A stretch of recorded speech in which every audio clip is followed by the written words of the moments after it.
Is it sweaty in here, or is it just me and all the table tennis going on? Welcome back to Major League Table Tennis. It's day 2, match 2, week number 5, coming straight to you live from Chicago, Illinois. And this is what you've been waiting for. Let's call in the officials. First off, put your hands together for Linda Leaf and Jovana Kesnovich.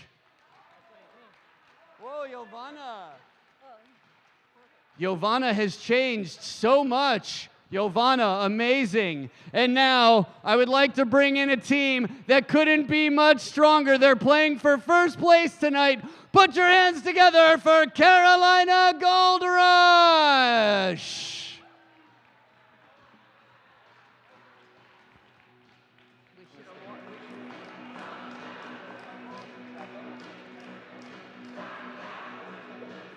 And their opponents, the team you've been waiting for, they've breezed on in. Make some noise for your very own Chicago Wind!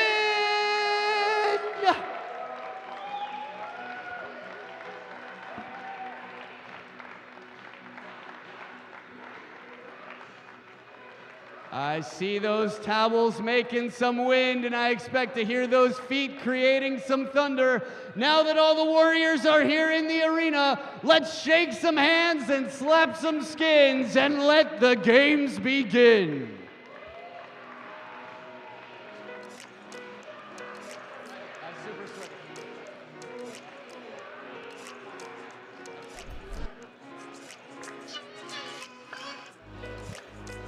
Another epic introduction from Adam Bobrow, making me feel like I haven't been working very hard up here. But we are excited to be back with you, the nightcap of this Saturday session, as the Chicago Wind, the hometown team, looks to get its first win of the weekend against the Carolina Gold Rush. Carolina in position to seize first place again in the East Division. Carolina 14-7 winner last night. They begin 11 points shy of Florida, and Chicago trying to get back out of the cellar. They need at least 6 points to create a tie with Princeton, trying to keep this East Division race close and competitive. And look, it really all comes down to the Golden Game. That's what we have seen over the first 3 matches here. Welcome back, everybody. Evan Leffler with Matt Hetherington. And Matt, I mean, these are your first Golden Games in person. The team that's had the lead has been 8-7 through the first 3 team matches here in Chicago, and that has been the difference. The team has pounced in the Golden Game and won the match. Yeah, it's interesting. I mean, it's usually such a small head start, but maybe psychologically it just makes such a big difference for the teams. But the Golden Game has really just puts people on the edge of their seat. Every point can make a huge difference, and it's so difficult to guess what the outcome might be. Here's the lineup for the Carolina-Chicago showdown. Enzo Angles in his customary first singles spot. What else catches your eye on the evening agenda?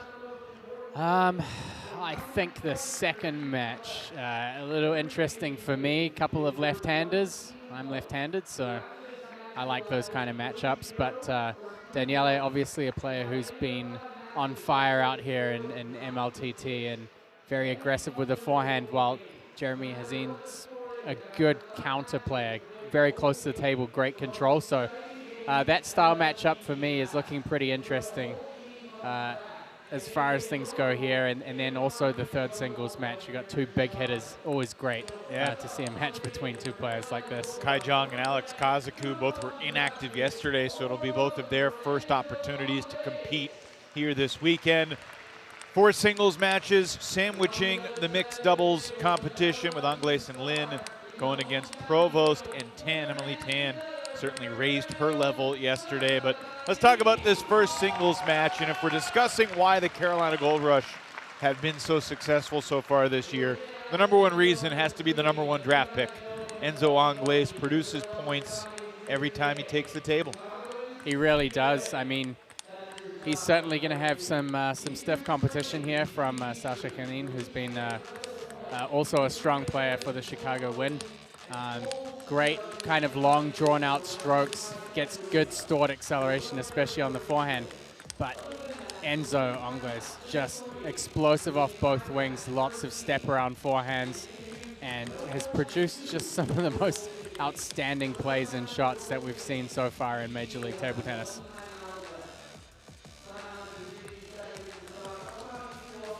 I think if you look overall also, Angles and Gorak kind of stand out as the players who, in each team tie, have excelled in the singles, the doubles, and the golden game. So the team does put a lot of responsibility on them to be out there and to pick up those points as their team's first draft picks as well. Enzo got off to a great start yesterday against Jishan Liang. He beat him in 3 straight games. Outscored him 33-18 over the course of those 3 games. Sasha Hine lost a golden point at 10-10 to Mark Duran to lose his match 2-1. It was close and competitive the whole way. This will be Sasha Hine's first opportunity to face Enzo in a singles match here at the MLTT level. And of course, just before we do get started here, just correcting that the other umpire is Jorge Venegas. Was introduced a little incorrectly as they walked out. Had a little umpire switch up, so on the left, Jorge Venegas, the umpire of this match, along with Linda Leaf. Busy early calling Let's.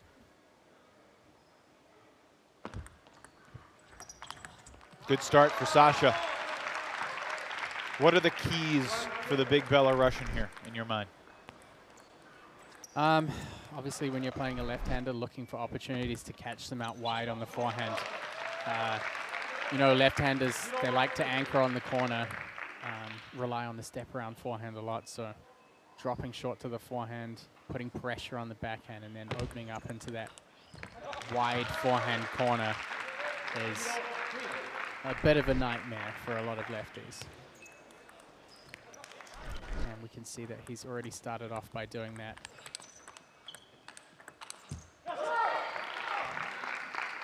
Enzo gets on the board. Enzo went 8-1 in Daytona Beach in singles, 5-4 in Myrtle. He's 3-0 so far here. Add it all up, he's 16-5 so far in singles games. Only was beaten in a match once by Damian Provost. That was a month ago on Damian's birthday. Damian playing later tonight against Roman Laurence.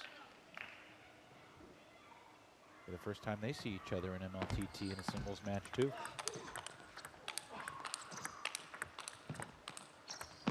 That's why you buy a ticket and come to see Major League Table Tennis, a point like that. And I have a feeling this match is going to be full of those.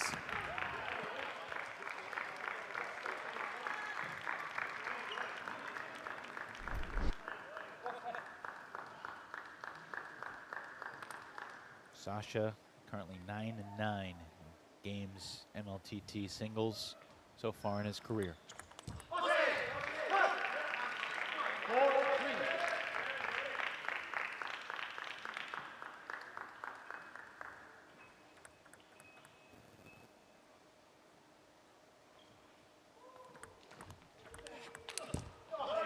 Good placement on that first opening from Enzo. Just a little into the elbow there.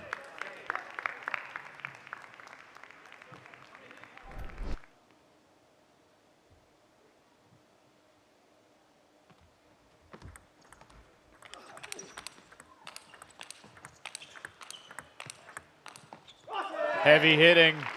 Angles outmaneuvers Hine just barely. You've got to feel in these big rallies that Enzo has a slight advantage just for that extra little bite that he gets in his forehand contact. Oh, Angles apologizing, but he will take the net cord winner. Topspin got that ball over the net.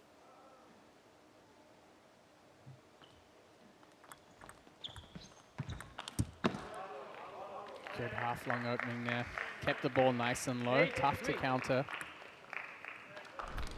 Always important when you're picking up those half-long attacking shots.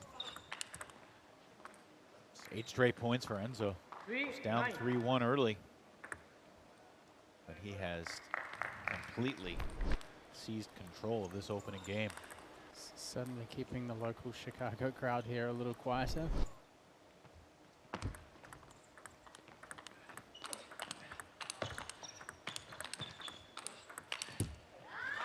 Hane just throwing hands here. Great combination of shots. The home table advantage has not necessarily been a huge advantage so far in MLTT. It is early. That's well done. Hine back within 4. 9-5.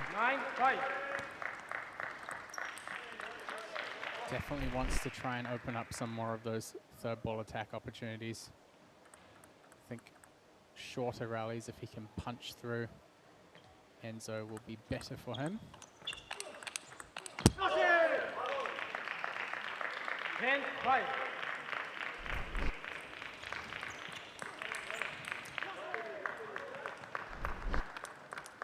Game points here for Enzo Angl.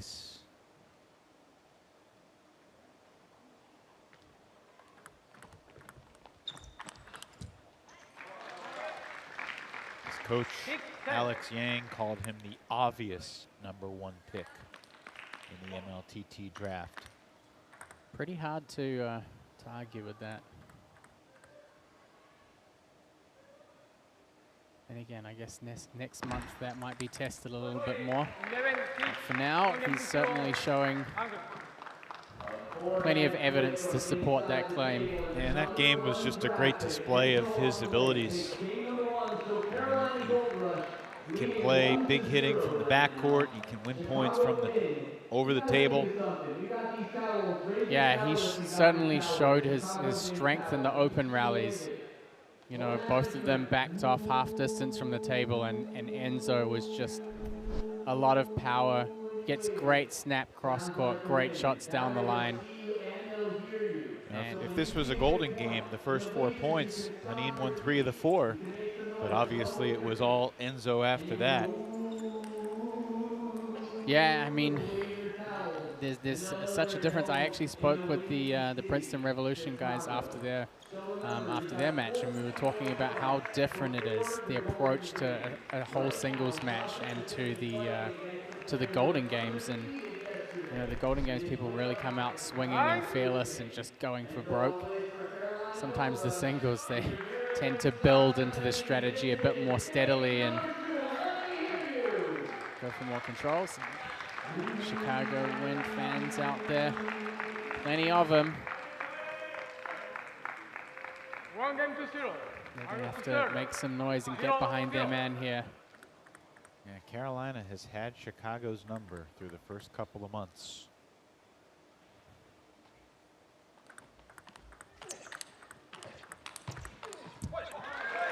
I mean, this time 0-1. getting a great quality forehand in there. He's going to have to work more to back Enzo even further off the table, or maybe squeeze him a little bit into the backhand corner, get him off balance. What's going through his mind here? He's just got the first 2 points on Enzo's serve. Try to consolidate those. Yeah, I mean, it's really good to get in, to get the first 2 points against your opponent's serve, especially when serve is such a big factor. But you've also got to make sure that you don't put too much pressure on yourself to deliver on your own serve as well.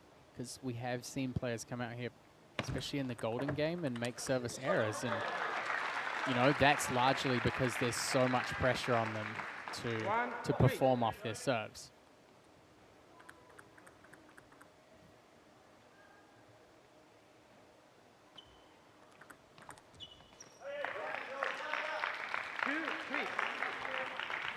Race back within 1.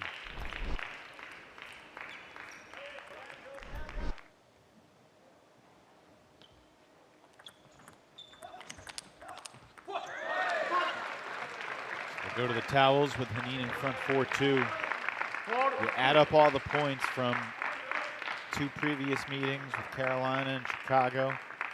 Add in the 1 point that Enzo's earned today. Carolina 31, Chicago 12.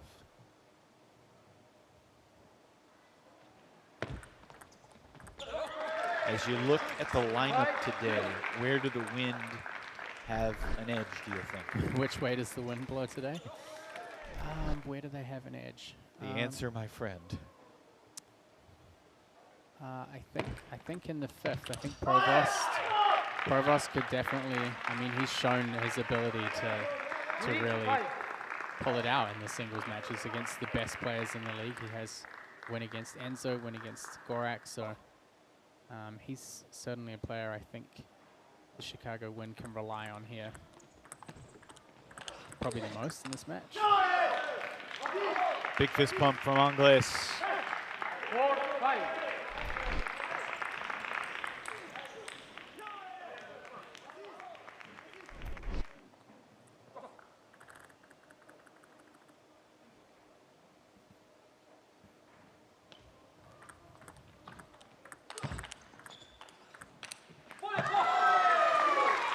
Goes for it. The first person you hear after that point's Emily Tan. 6-4. Very vocal supporter of the team.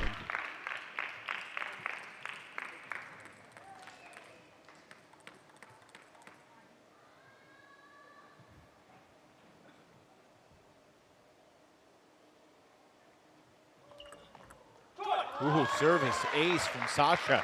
7-4. That was a good one.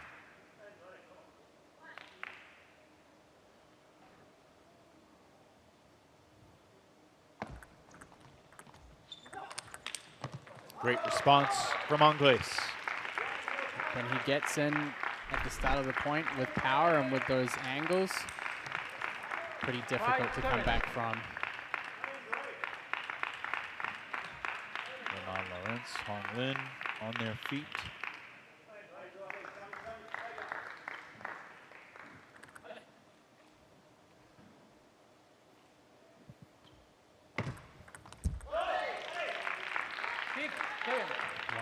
Time. Enzo bringing it back.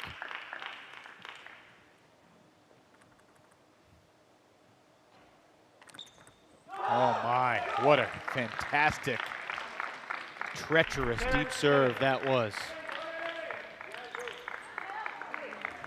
Just cut the perfect angle to the corner there. It's going to tie things up and add some pressure here.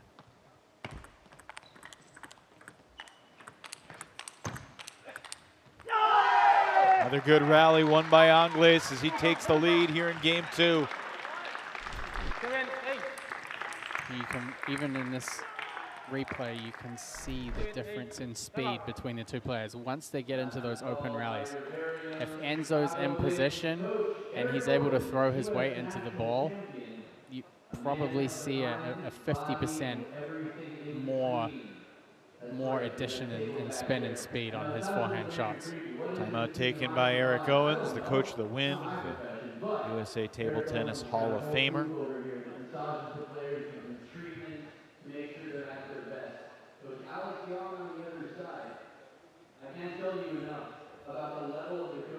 Daniel Provost also lending some advice here for his teammate. I'm a little surprised you didn't say that Daniele Pinto against Jeremy Hazid is a good advantage for Chicago today. I mean, we haven't seen Jeremy yet this weekend. We'll see what level he's at. But Daniele has won his last 3 matches in 3-0 sweeps. It could be. It very well could be. Yeah, well, I think style matchup-wise, Jeremy is so good with placement and with control over the table. Daniele serves a lot of long balls that people have tended to struggle with. I think Jeremy might be able to handle them a little bit better. So for me, if I look at it overall, I think Damian Provost still is the player that I find stands out as being a reliable pick. 7-8. I mean, with any of these matches, it could go either way. I mean, sure. Roman is tough as nails. Yeah, he's playing well, too. Yeah. All right, Hine down by 1. It's a big hitting out of the timeout to tie it up 8-all. Great changes in placement from Hine. He got Enzo off the counter-attack and onto the more passive and more defensive.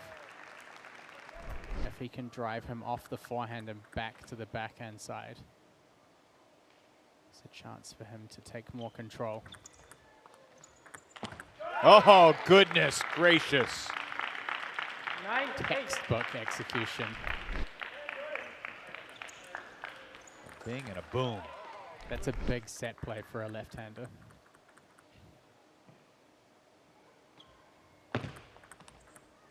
What a return from Hine. Sent Enzo lunging and he couldn't get there. Zero hesitation from 9-9. Hine on that serve return. So Angles has a chance to go up 10-8 on his serve. Instead, it's 9-all with a serve back to Sasha. He trails 1 game to love.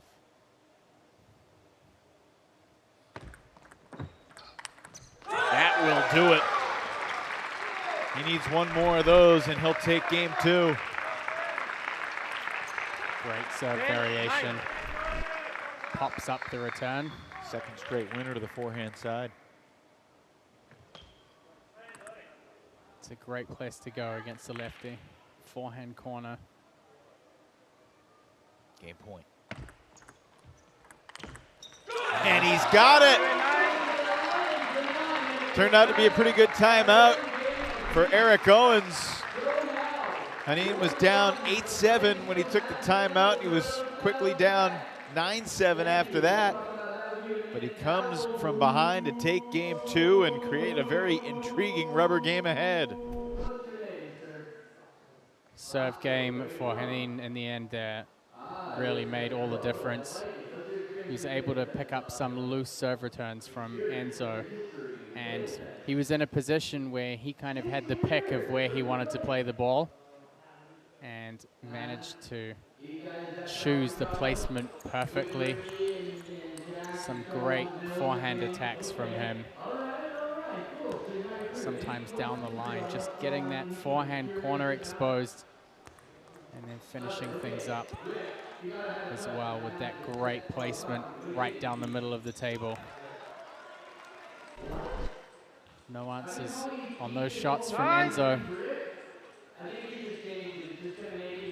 Hine's been another great story.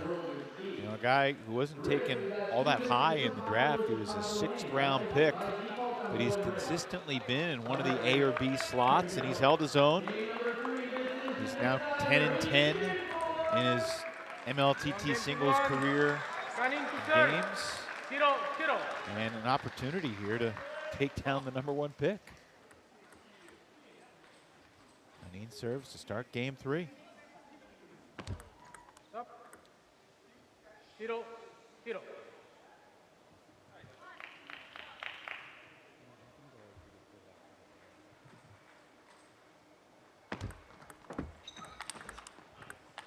Ooh, big chance. Enzo just clawing that wide forehand ball back. 0-1. And Sasha wants that last forehand back. But that forehand corner placement really opens up opportunities for him. Net. 0-1.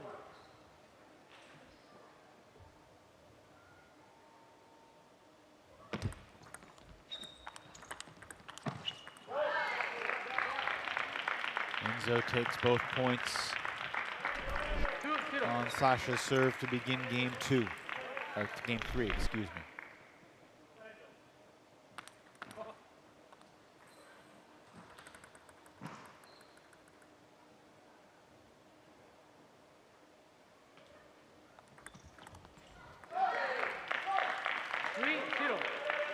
This would give him some breathing room here in the first game. Takes the first 3 points. And this time, Enzo not putting too much pressure on himself to be that aggressive, but looking to just guide the ball wide to the forehand. And you can see him already getting ready, anticipating the ball to come back cross court.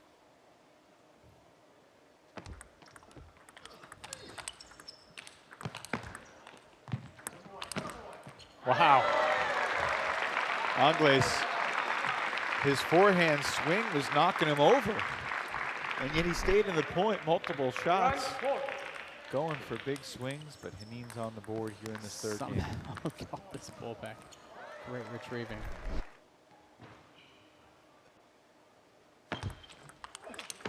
Oh, Sasha! Hello! Incredible is right. 4-2. Even Enzo with a little nod there at the end. Respect. Just predicted Enzo's placement so well.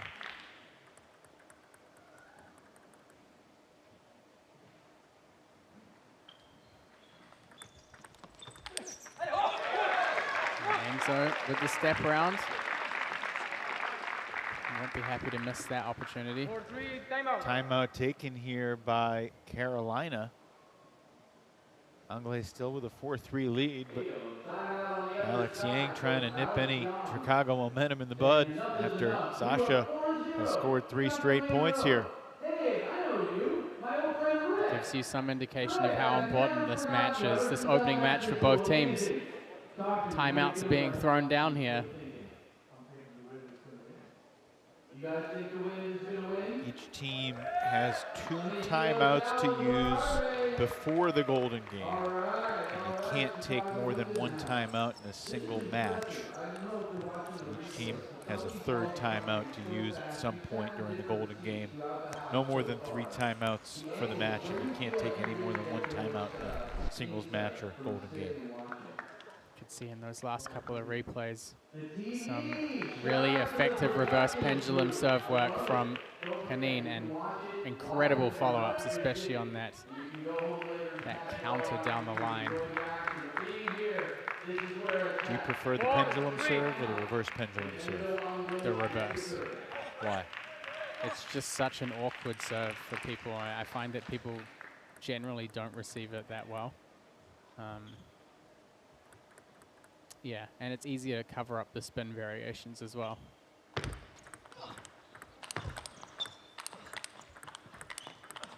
Enzo looking for control, but Hine finding that wide forehand corner again.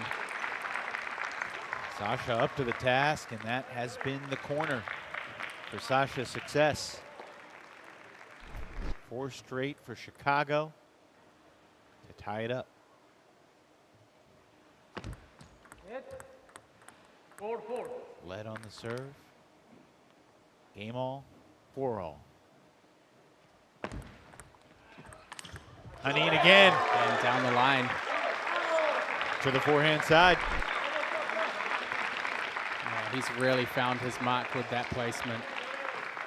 You can see the frustration growing on Angles' face right now. Wearing the frustration. He was in control. He was up 4-love. Now down 5-4.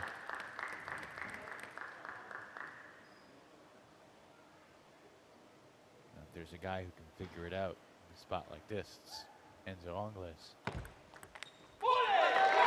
6 in a row though for Hine. 4-6.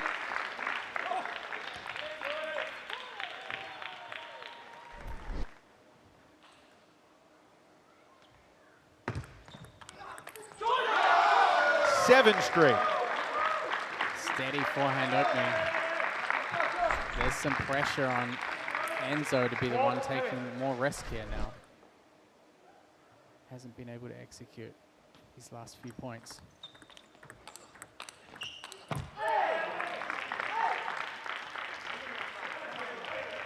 Hine had scored 4 in a row since the timeout. 7 in a row overall, but Angles goes to the towel, back within 2.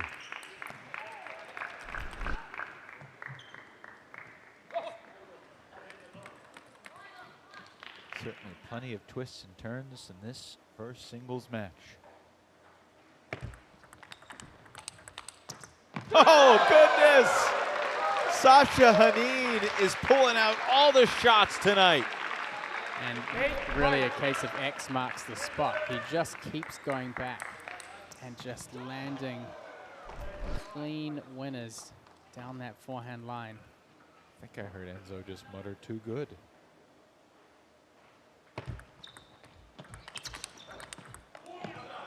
And he connects again. The quick changes out to the wide forehand, down that forehand line, have just been super effective.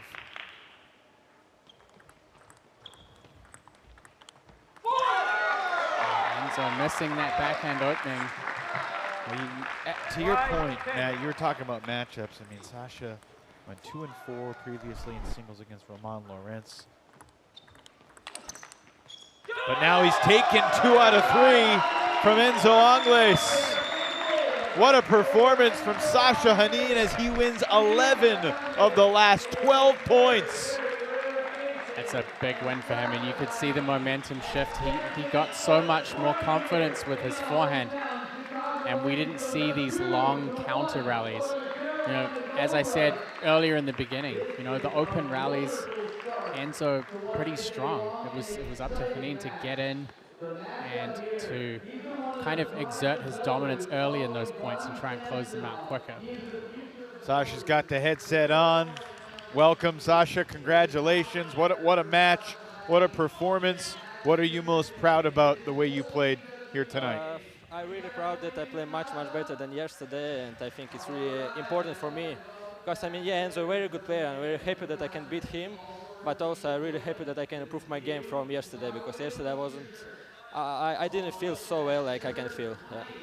And in the early part of the game, you played a lot of open rallies with Enzo, and it was difficult for you. I mean, he's a very scrappy player and plays with a lot of power. Yeah. How important for you was it to catch him down his forehand line, to get him out wide on the forehand corner? It was really important, but also was important part that I started to play a little bit closer to the table. Because when I play far from the table, he has a lot of time, and I think he has more power than me. So I should play, if I want to beat him, I should play closer to the table. Yeah. Your coach called a timeout in the middle of game 2. What was the primary message? Just continue your game, like he said. You play really good, and one more time he said that I must play closer to the table. Yeah. And you come from behind to win game 2, and I'm sure you expect Enzo to come out strong. He scores the first 4 points in game 3. Yeah. What are you telling yourself in your mind there? I just don't think about score. I just try to think about every point, like step by step. And finally, it works. Yeah. 11 out of the last 12 points to get the job done. Congrats on getting your team off to a great start. Sasha, thank you. Well done. That's, I think, pretty clearly the biggest singles win he's had in Major League Table Tennis. To take 2 out of 3, coming from behind in game 2 after dropping game 1. And so well deserved, too. Yeah. I mean, as you said, 11 out of 12 points is not easy against the top draft pick. All right, another guy who's been playing really good table tennis is Daniele Pinto.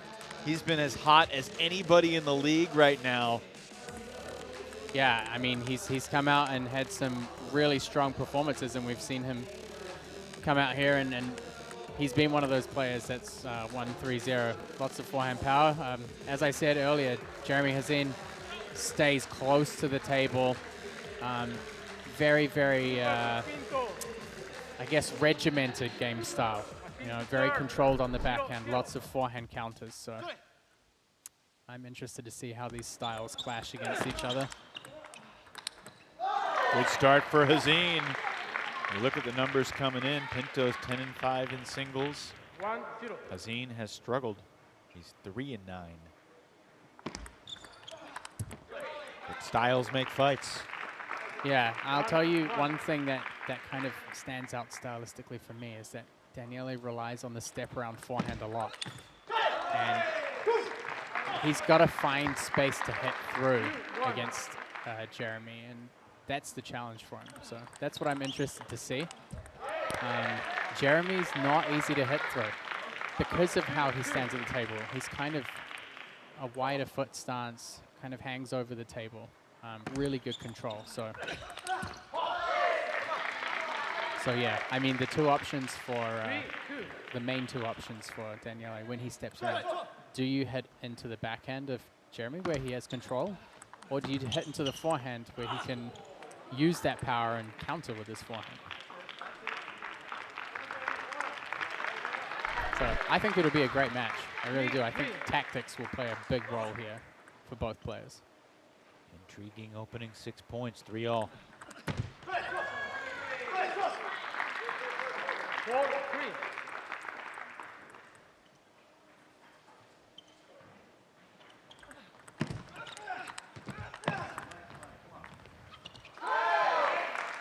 That was the longest point yet. It's been pretty quick 8 points here between these two guys. They're hurrying back to the table, not dilly-dallying whatsoever.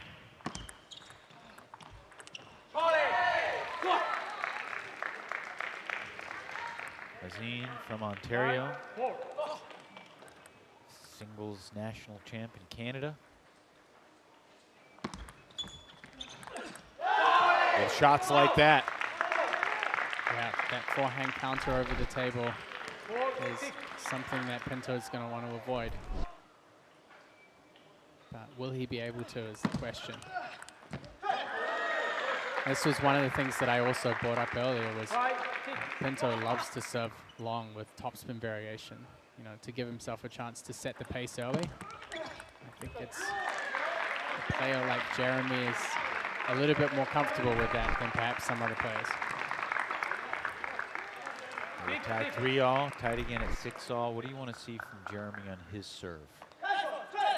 I think keeping it tight. So lots of short serve variations. For him, it's you know, keep it close to the net. Look for a good opportunity to put pressure on Daniele on his first ball. Because if Jeremy puts the pressure on, then it's much easier for him to control the narrative of the point. Couple good points there for Hine.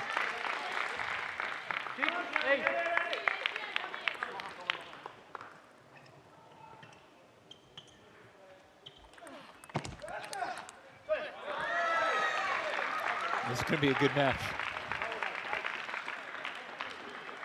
7-8.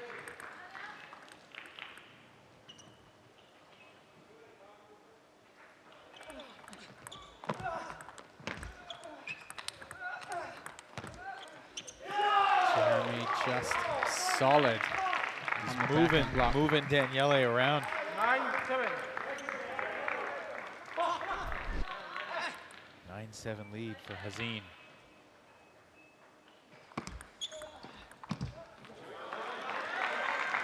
It's really the first unforced error from Jeremy 9-8. sort of the whole game. You can see what he's trying to do, but just floated that ball a little bit too long.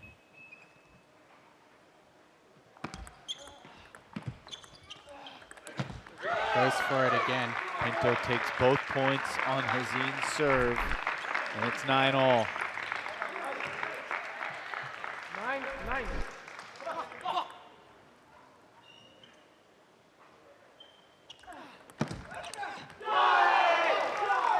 Again, Hine not really phased by these topspin serve variations. 9-10.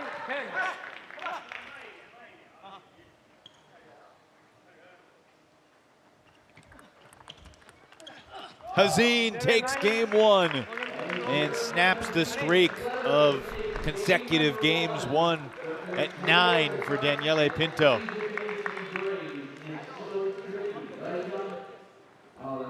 Very closely contested first game here. Jeremy just catching a bit of luck there with the net.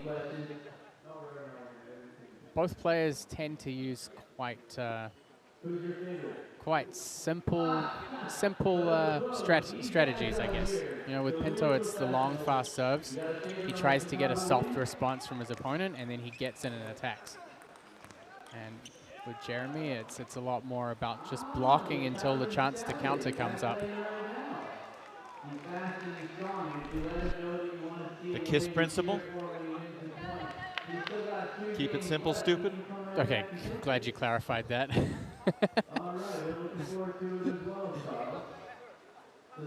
Nine.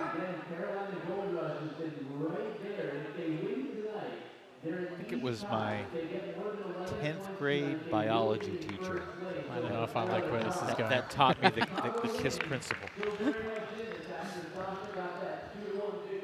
He was big into acronyms. So it would seem. So players back to the table here. Mr. Richmond. Oh, you're naming names now too. Come on, you know you're not supposed to kiss and tell. We're talking about two different things.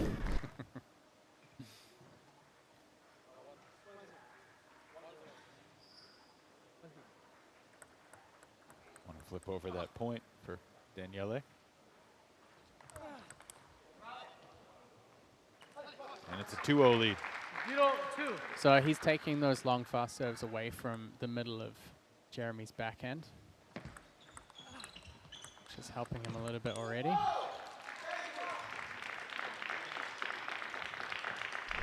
One, two.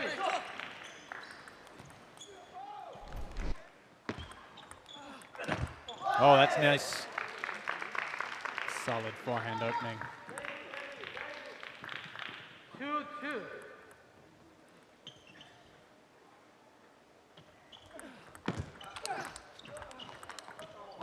Just supreme control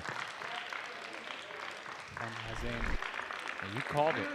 And I was looking at the records of these two players and Daniele's momentum coming in, but Hane's style is giving Daniele some problems. Yeah, this is, for me, was the biggest factor in this match. I mean, we saw it with Ojo yesterday. You can be running hot, you can put a masterclass on, but as soon as you come up against someone who has certain skills that take away your strengths, then you're looking at a totally different, I guess, match landscape.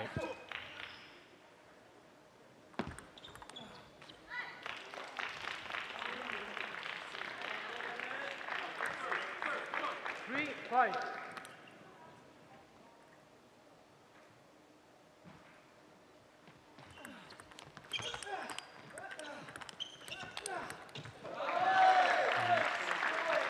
Pinto just sticking to his forehand attack there. 4-5.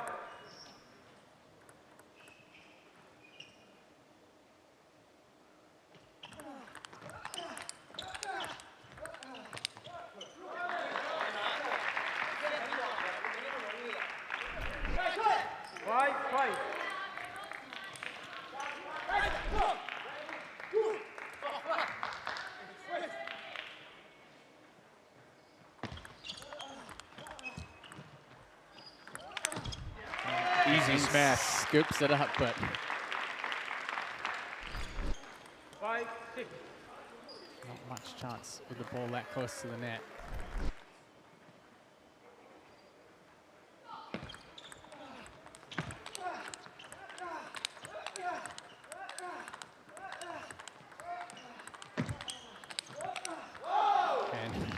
And a long backhand-to-backhand rally between these two left-handers.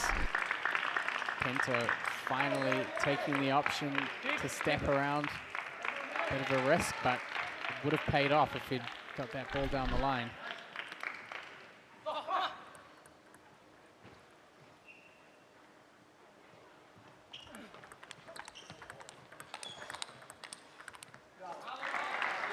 And Hane almost looked a little bit stagnant with his footwork in that point. Had a chance to step around on that ball, but didn't really move for it.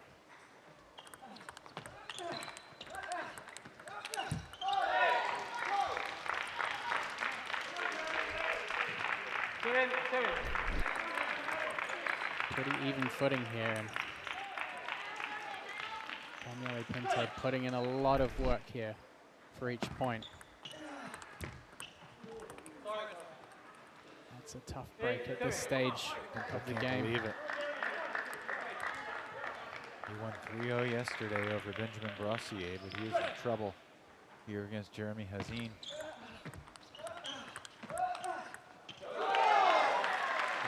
great angle there to break the table wide. Outside the backhand. Goes in.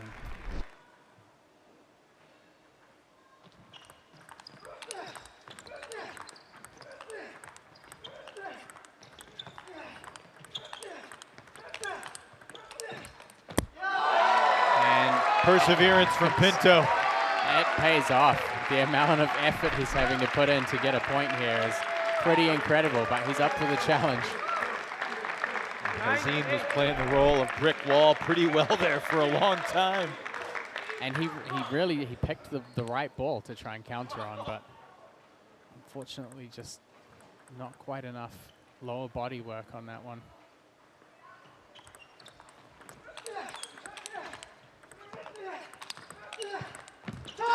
10-8 lead now for Daniele.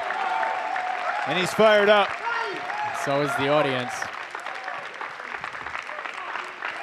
8-10.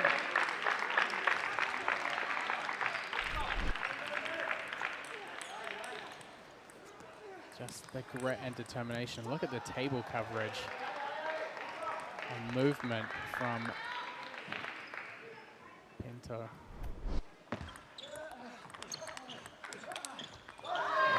Hine steps up the offense. Jeremy fighting back. 9-10. Yeah, he's got to be conscious as well of not being too passive. The control game works well for him, but he's got to mix in attack as well. And the net will give Daniele Pinto a little help. 11-9, the Italian takes game 2. Second straight match where the two players split the opening 2 games. Hazine's like, you gotta be kidding me. Pinto's like, thank you, table tennis gods. And we got game 3 coming up. Did Daniele figure something out in that game too? Was it just some good fortune and some good shots? Who has the edge as we head to the decisive 3rd game here? I think it's still a pretty even match. I mean, you see the sheer amount of work that Daniele Pinto has to put in to get a point. To find gaps in the defense of Jeremy Hine, it's not an easy task. I mean, he has great backhand blocks, great forehand blocks, and yeah, finding a spot to hit a winner through is tough. It's a matter of who finds that opportunity first. Can Daniele find the opportunity to hit through Jeremy before Jeremy finds a chance to counter?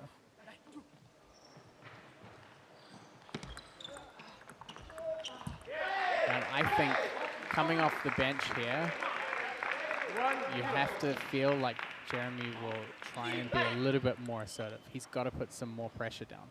You can't just stand there and just block kind of same pace. So a little variation could make a big difference here. 0-2. Pinto frustrated by that error, talking to his team on the bench. Good separation there. Whole table width apart between those 2 shots.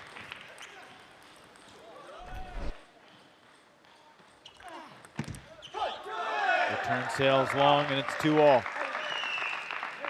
I think one of the things that's become predictable for Pinto is knowing that that backhand flick from Jeremy is relatively plain.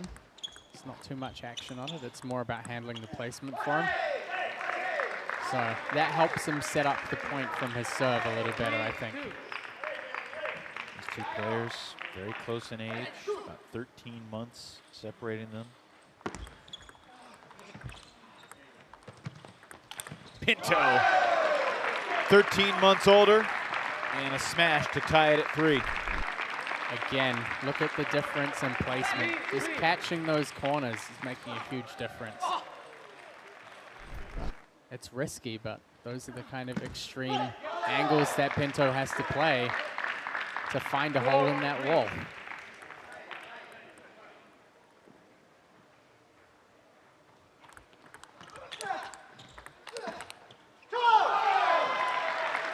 go back to something you said at the start of this game, and how Jeremy needs to be a little bit more assertive, because on a point like that, he was just in defense mode from the start. Yeah, and I think, honestly, it's on the forehand side. You can afford to focus on placement and control with the backhand, but when the ball comes to your forehand, you've got to take the chance to counter more, which he does in this point. And it's not that much more, it's just a little more. Even if it's with spin, just take those opportunities to get the forehand in and not just play a plain block. 5 points each. Yeah, it's about as close as it gets.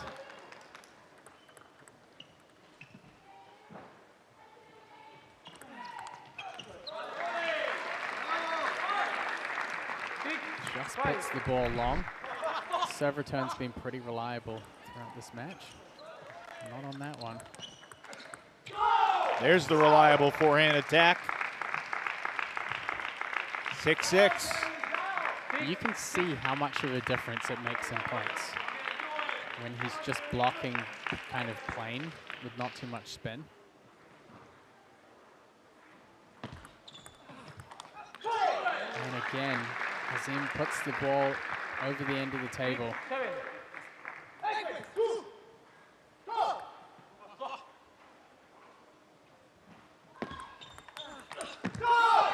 Super flick there, down the forehand line. Daniele opens up the 2-point lead. And he gets it back on his serve with a chance to create some distance. Hazim pressuring himself maybe a little bit too much, especially on the backhand towards the end here. 3 unforced errors on the backhand side. This time more steady. 9-7 with Hazim getting 2 serves here. These are huge.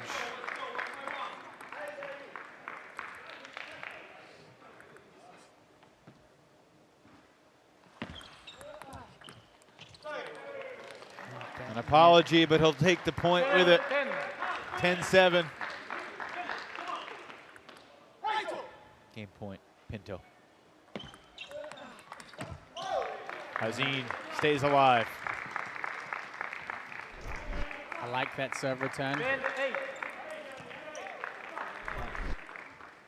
Hazim is 1 step ahead.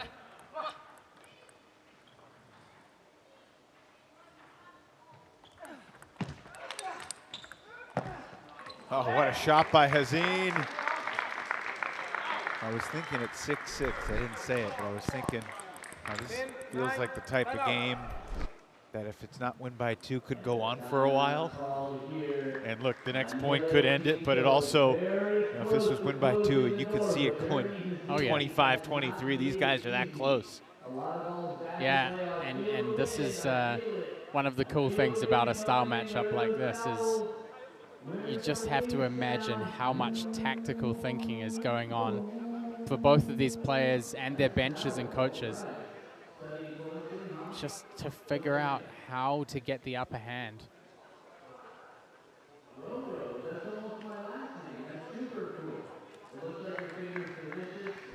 So 1 point down, but Jeremy Hazim showing that he is prepared to be a bit more aggressive with the forehand, but he's had some problems overplaying the backhand in this 3rd game, especially on serve receive.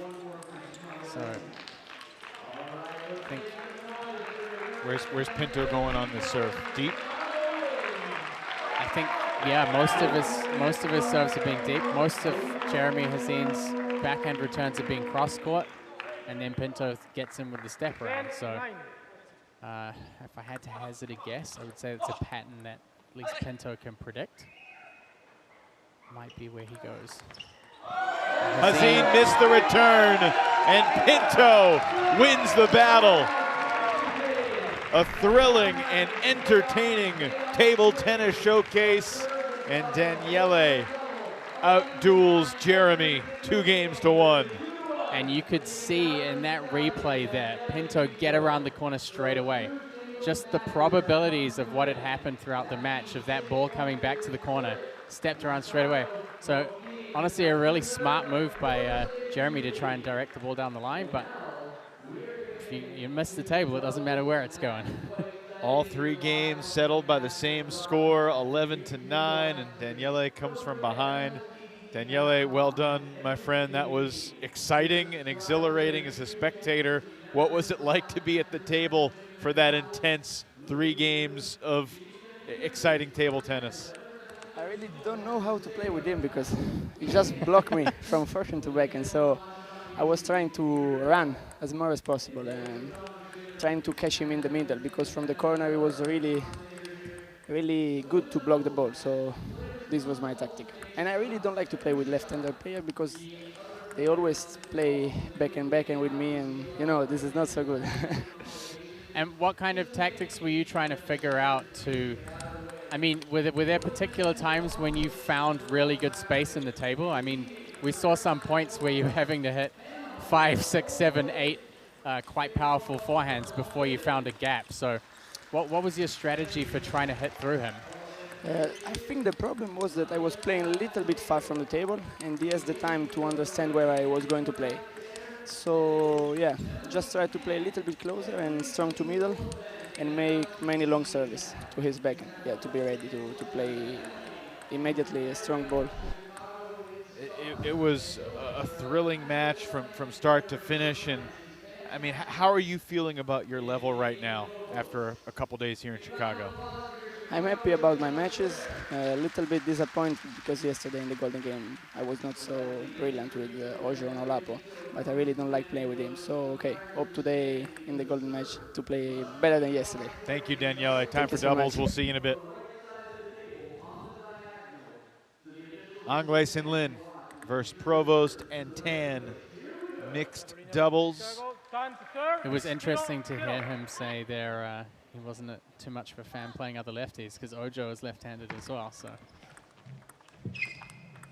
all right, and for a big doubles match here, Emily Tan yesterday was just fantastic at being the player to take the initiative and get those first strong loops in. As a lefty, Matt, do you like playing other lefties? Yeah, I love it. Really? Yeah, yeah. Because as a righty, I'm not a big fan of playing lefties either. And I'm thinking more from my tennis background, but I mean, most right-handers are used to playing against other right-handers. There's far fewer lefties to practice with. But yeah, for me, the angles playing backhand to backhand, I'm quite lazy with my feet. So you know, if the ball's coming to me, then I'm happy. both these doubles teams, one righty and one lefty. Pretty classic combination, 2 forehands in the middle. Good stuff from Provost and Tan. You can see their confidence together growing. They didn't win their match yesterday against Gorak and Ekholm, but they had some moments where you could see they're making strides. Provost can't believe he sailed that long. Yeah, and I think we also saw the same with Princeton, with the Revolution. Right. Great doubles match today.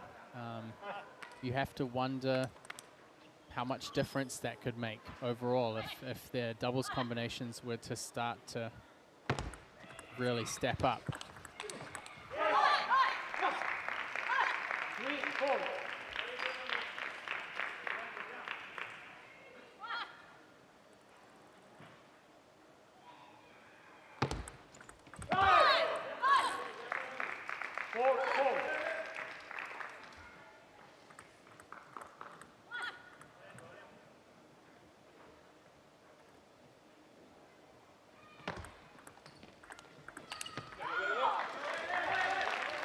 Three in a row for the Gold Rush before that miss.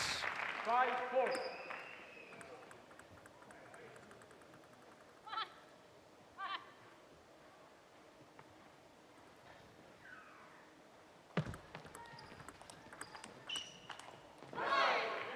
Tan going for the forehand.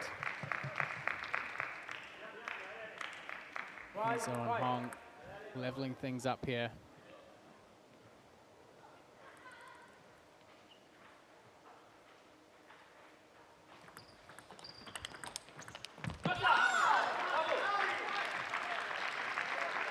Certainly seeing a lot more pressure coming from Damian Provost here today.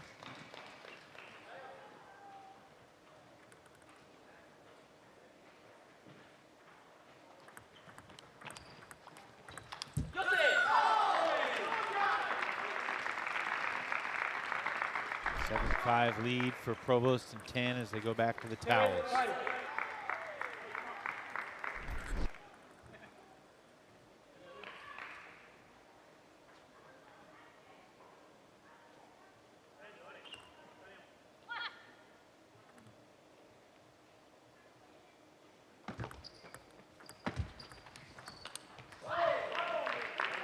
And pushing deep, trying to get a softer opening from Angl. Last time these two teams played, Matt, it was Sasha playing doubles with Emily against Enzo and Hong, and Gold Rush won 3 very tight games. They won them all, 11-10, 11-7, 11-9. Another tight game brewing here.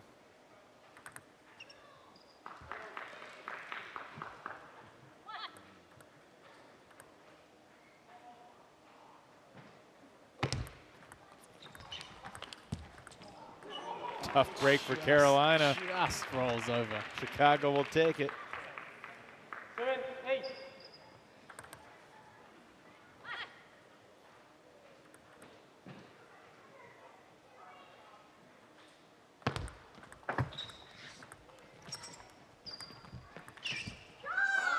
And Emily Tan continuing with those heavy long pushes.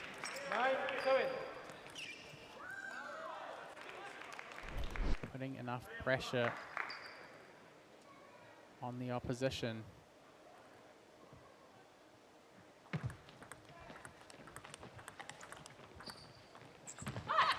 Provost tried to slice it. 9. Don't know why. He kind of shut down there a little bit. I don't know what happened. It's a great backhand punch from Tan.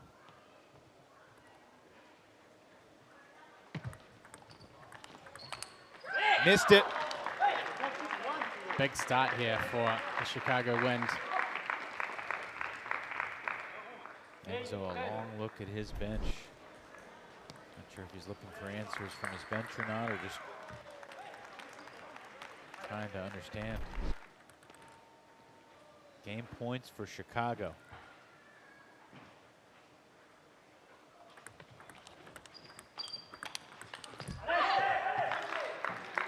Good steady play from Honglin there. 9, 10.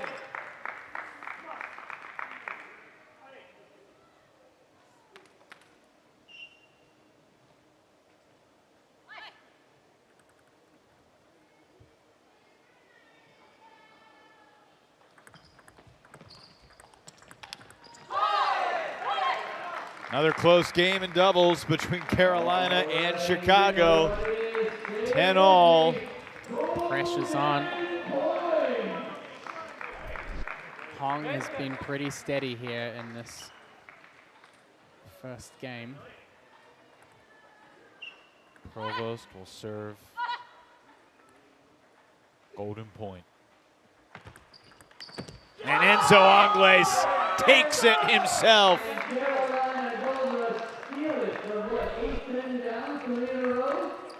Big finish there from Enzo. And he's absolutely pumped. That's elite stuff right there in the moment. Look at that. Look at the airtime that Chang Kai got there on that point. It was great to see that that connection back to the bench. Yeah, for this sport, that's so often isolated singles, maybe doubles. You have one teammate.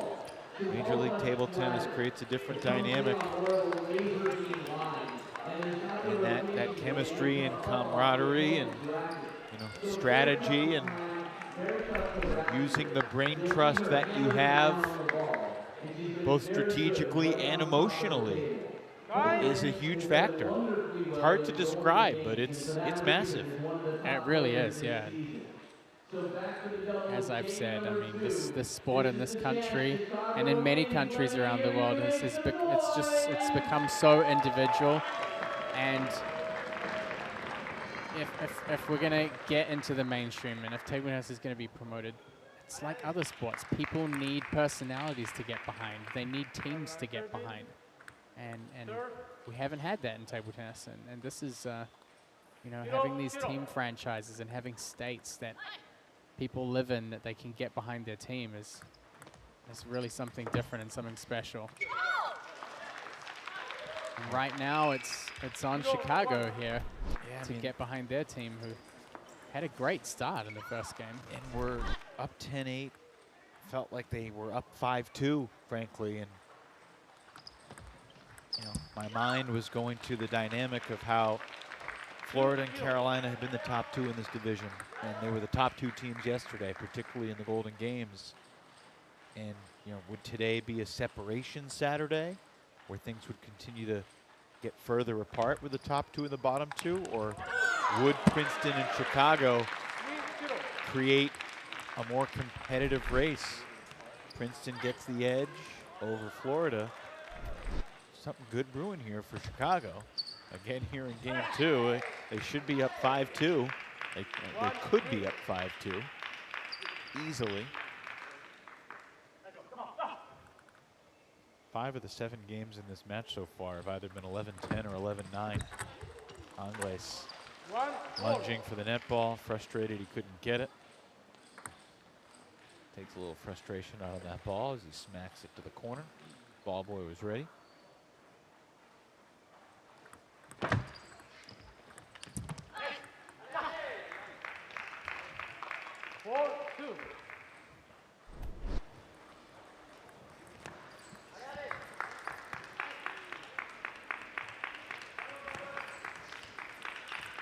Two lead here in game two for there's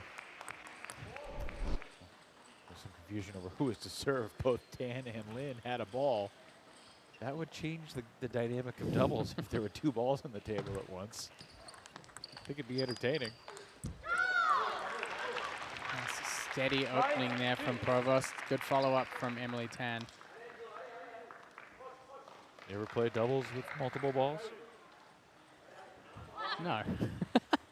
You thought about really it. Difficult to answer a question like that. 3-5. I've played triples before, which is something that you really never see. And actually, we were the first tournament in the world to host triples. So in 2006, by way of technicality, I was actually the world champion at triples. Congratulations. And defended my title in 2007. Were you the inaugural champion, the first ever champion? Yeah, just on technicality, like there was no other tournament. This is unbelievable. We actually got challenged by I was going to say a pair, but it would be a team, I guess. A trio. From Germany. They said, we want to challenge you for your title and we want you to come to Germany. And we said, no way, man. Like, why would we come to Germany? We're the champions. If you want our title, you can come to us. Respect that. Did they come? No. New Zealand's really far away. Yeah. Great place to have a world championship title and not have any challenges.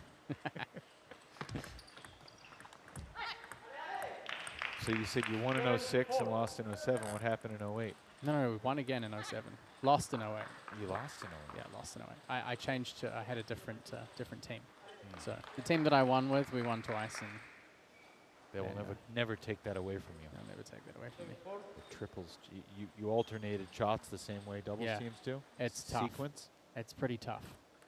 Deceivingly tough. It sounds kind of novelty, but it was pretty challenging.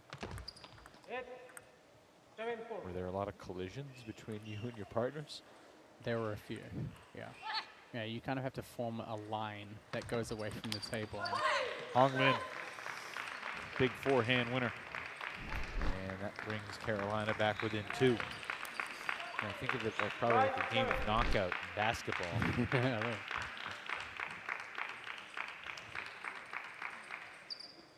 It's another lingering opportunity here for the Chicago Wind. You'd almost hate to see them lose another opportunity here.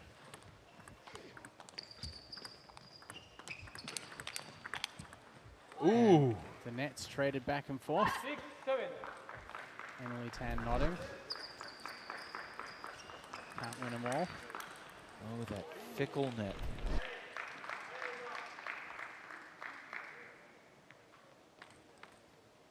Just 1 point of separation here.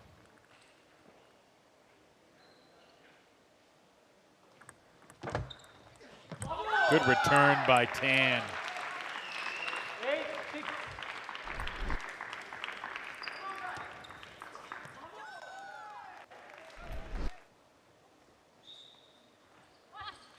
Man, that was a huge point.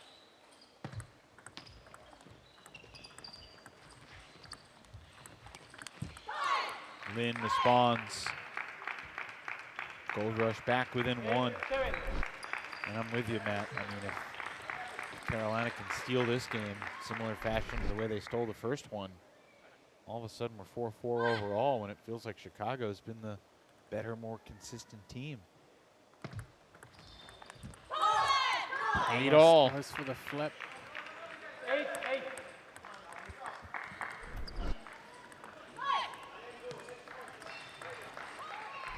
Just a little bit too far away from the ball contact there.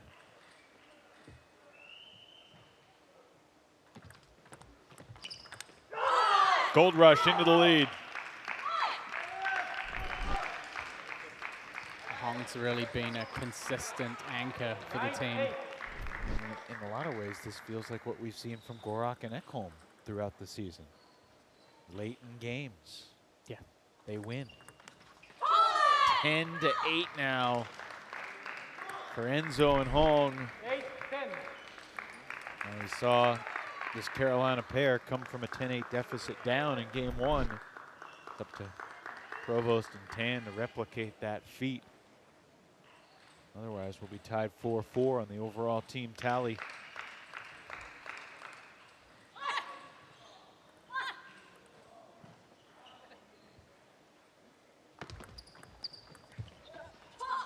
That's it.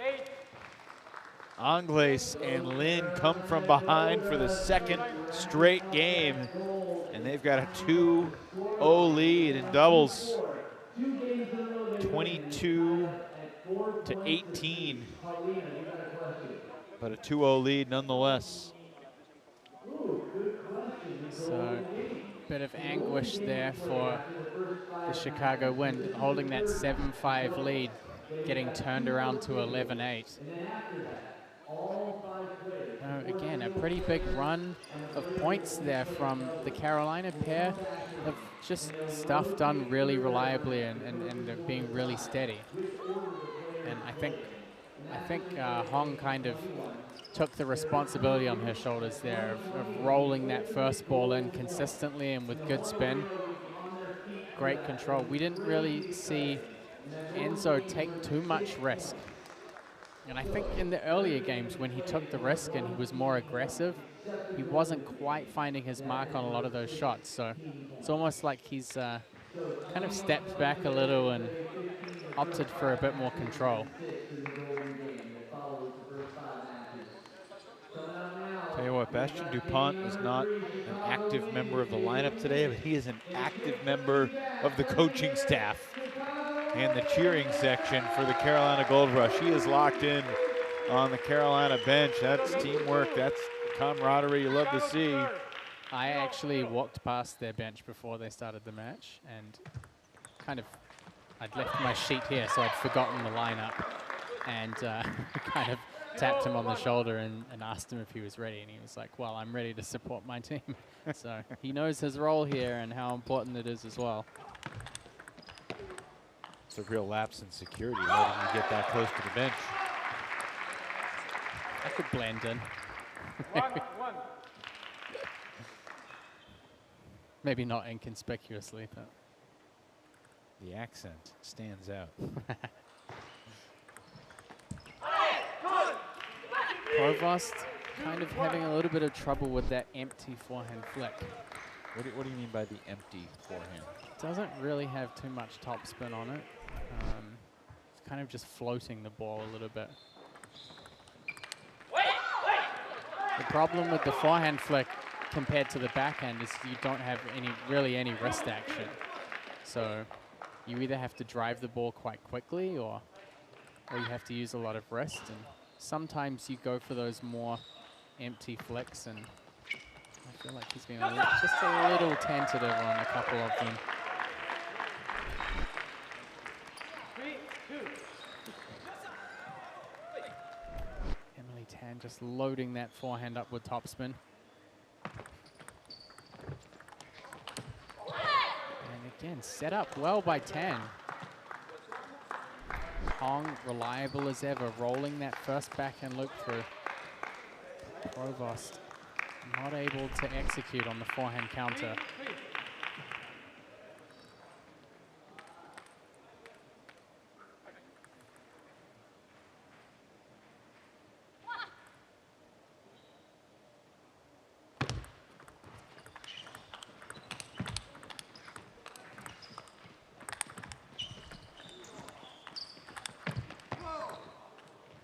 That's great doubles. Just great balance of shots there from both sides. Some topspin, some safety, some drives. Points where all four players are scrambling are pretty entertaining. And Emily Tan with the backhand flick. Great change up there from her.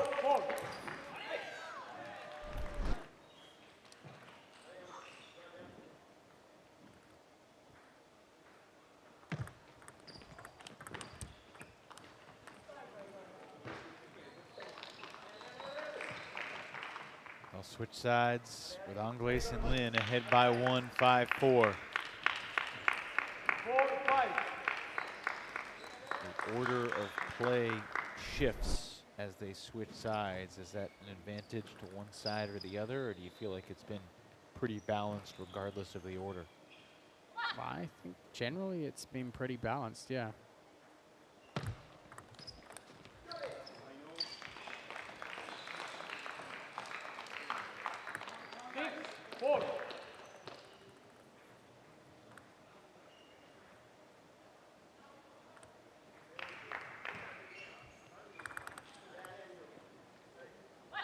What do you sense Damien was telling Emily there? Probably just to stay in close to the table. I mean, if he can put good pressure on them and they're going to open more consistently, then it's a good chance for Emily to backhand punch or forehand drive. I'd be guessing, but It's a good guess. yeah. I think also Hong's been playing cross-court a lot, so you know, he's pushing long or half long. She's getting a chance to open up, and a lot of the time it's going to Emily's backhand. So yeah, she needs to be ready for that. Rack it up.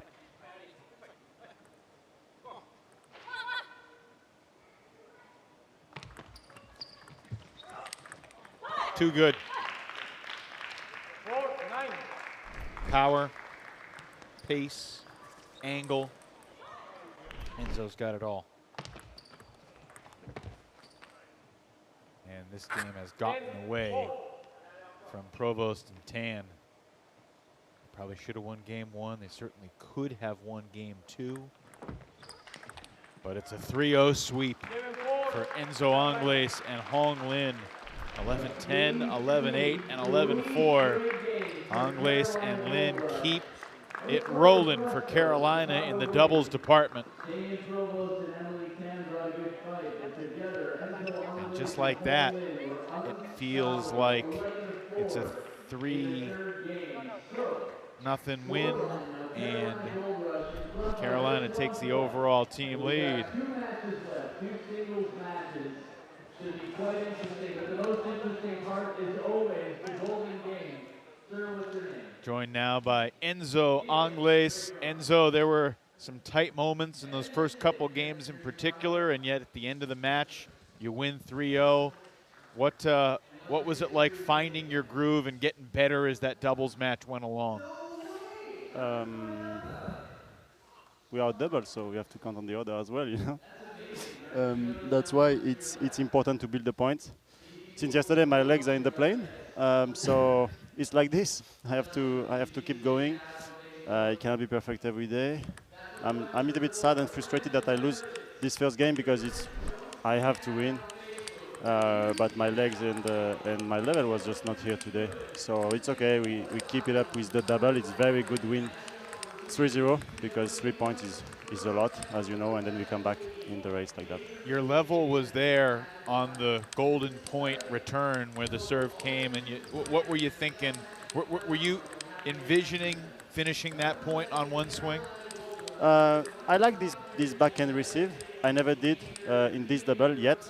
And I was pretty sure how he was about to serve, and I was like, I have to take my responsibilities as well, you know. So I have to go for it, even if I miss. But I have to go for it fully, because anyway, if I miss, I miss. But I cannot just go half. And for you, having a partner like Hong, who's very consistent, for this match, when you're communicating with her, I mean, her backhand opening was so steady for you guys. Was that something that you were trying to reinforce with her? Is getting the ball in with good spin, and that was your best chance to kind of get into the points? On her backhand? Yes. Yeah, I mean, sometimes she step around is a little bit useless, and she has a good backhand, you know. So, but I mean, we actually coach each other during the game as well, because many times she is down, and I have to bring her up all the time.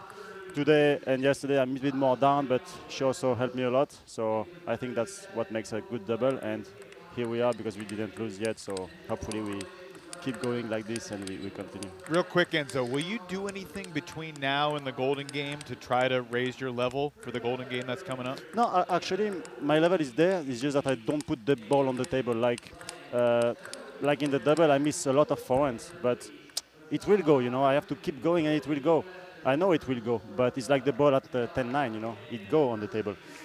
But so you have to keep going and be persistent, and that's it. Appreciate the perspective. Thank you. We'll see you in the Golden. Enzo Angles, after he and Hong Lin take it 3-0. And here we go with a couple other big hitters. Carolina's Kai Jong and Chicago's Alex Kaku. First appearance of the weekend for both these guys. And we expect some fireworks, especially from Kai Jong, who he does not really take his time in terms of going for his shots, in a good way. Definitely two big hitters here. Slightly different styles, but yeah, powerful attacks from both forehand and backhand with both of these guys. Last time they met up in week 3, Jong Kai was able to take the first 2 games. Kaku pretty convincing to steal back the third. So we'll see how things start off here in this matchup tonight.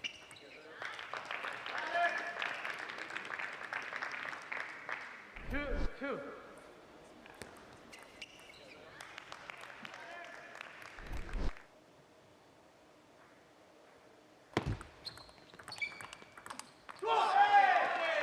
3-2 lead for Kaku, 34-year-old from Romania. And he's played well in singles. 8-4 so far in MLTT.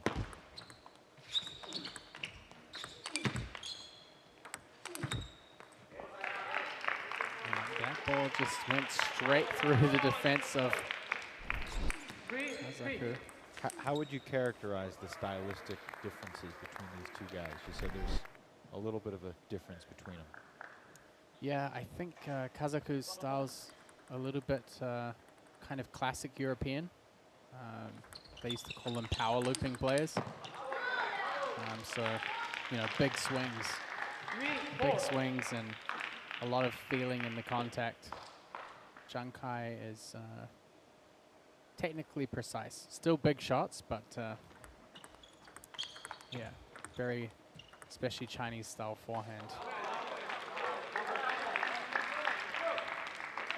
When you say Chinese style forehand, what personifies a lot of that? it's also to do with the rubber type as well. So it's like a harder sponge, tackier top sheet. So it's a lot of kind of sharpness in the contact. So the stroke has to be more linear. You don't have as much room to change the shape of your stroke.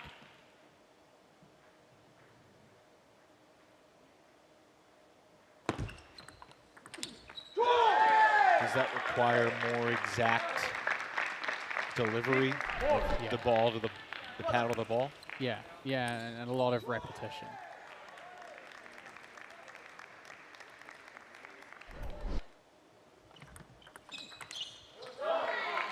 This is why a lot of the players that grew up in China have just gone through boxes and boxes and boxes of multi-ball and just repeated these strokes over thousands and thousands of balls.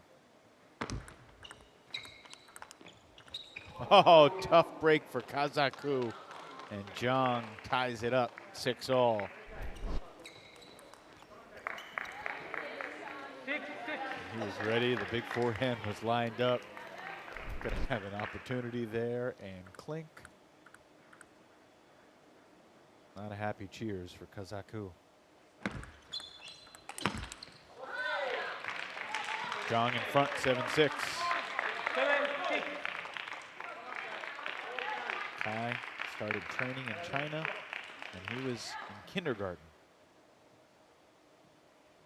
It's been about 2 decades since he was in kindergarten. Meanwhile, Kazaku's been playing over 2 decades. Started as a 10-year-old in Bucharest, Romania. He's now 34.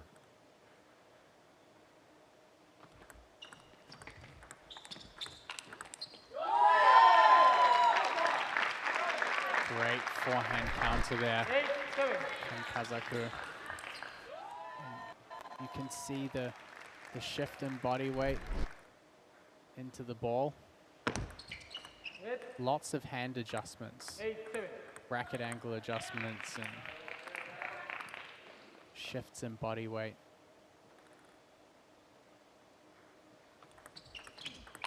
Goes for it again. Never afraid to go after those opportunities. Just really bold in these points. You know, sometimes even if you miss that ball, it still puts pressure on your opponent, thinking, okay, they're not afraid to take those shots. So maybe I need to be a little bit more powerful with my opening, or I need to hit the ball a little bit deeper.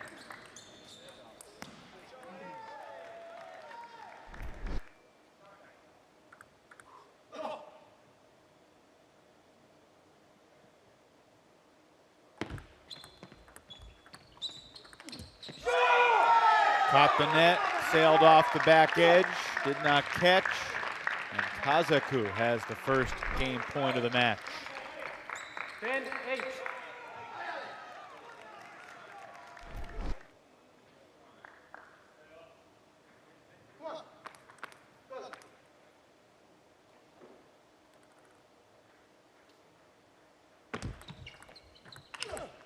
Big forehand to get the job done. Convincing stuff from Kaku. 11-8 over Jong in game 1. So this is a perfect example you can see here in slow motion.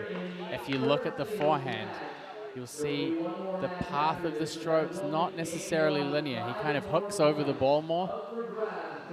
So those kind of variations are really common in European table tennis. And it comes from playing a lot of matches, you know, maybe not doing a crazy amount of multi-ball to get the technique perfect, but playing a lot of matches and experimenting and just getting a feel for how you can change your racket angles to change the effect on the ball. And Kaku played some incredible forehands in this first game, and he's trying to rewrite the record on the matchups of these two.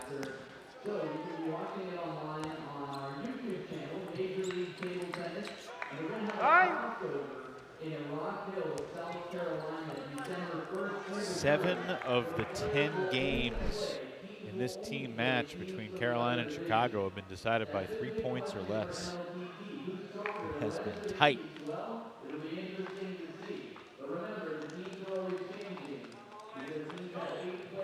A lot of close games earlier in the Princeton, Florida match as well. 1 game to There 0. were 4 golden Kazakhstan points serve.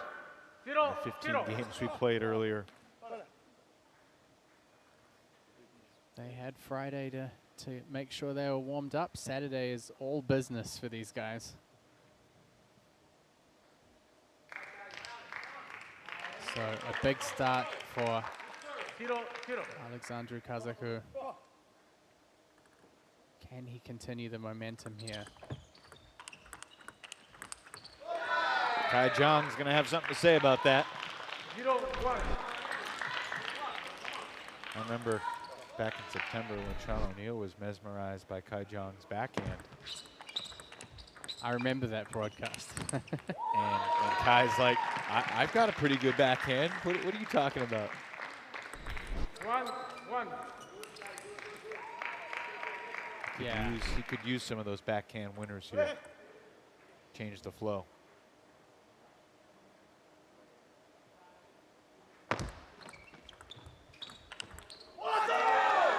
Just playing a little bit looser in the short game. Not really doing him too many favors. He's either got to keep that ball tight to the net or do something different. Kazaku just riding the wave out here right now.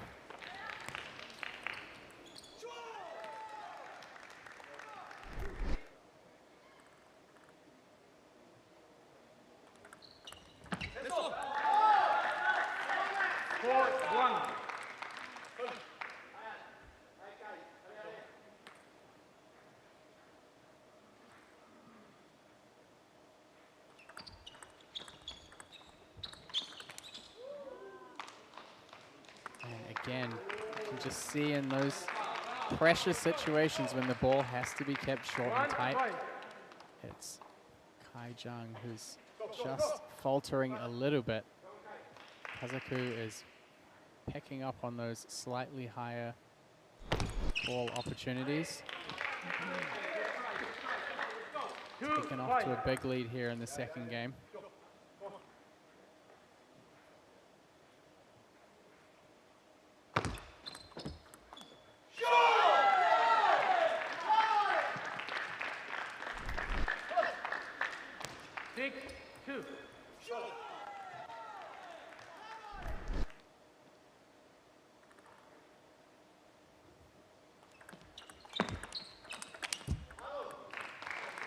The backhand. Once he gets into these exchanges, his follow-ups are pretty good. Gets good snap on the ball, especially on the backhand side. A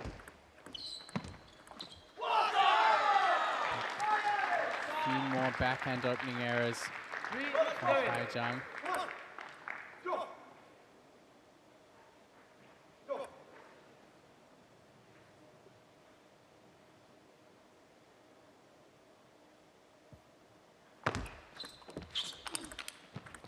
Wow. Alex Kazaku is having himself a game. Everything's coming back. Impressive. Service error from Jong. 9-3. The second game feels academic right now.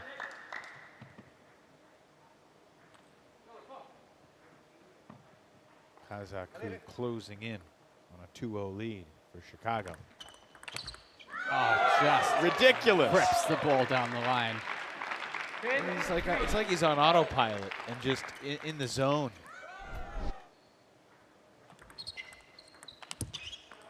Can't believe that missed. I mean, I guess he's human. Can't have them all of it.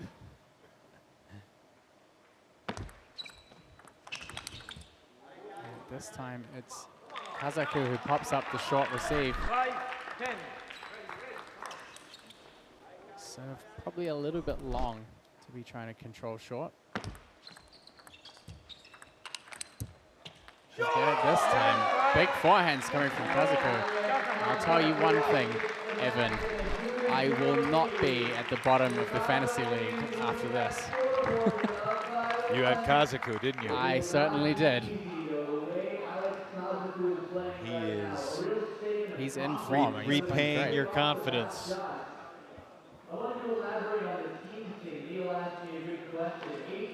He's just such a dynamic player. I mean, once he starts swinging, so much power, and it's almost like we're watching Ojo again.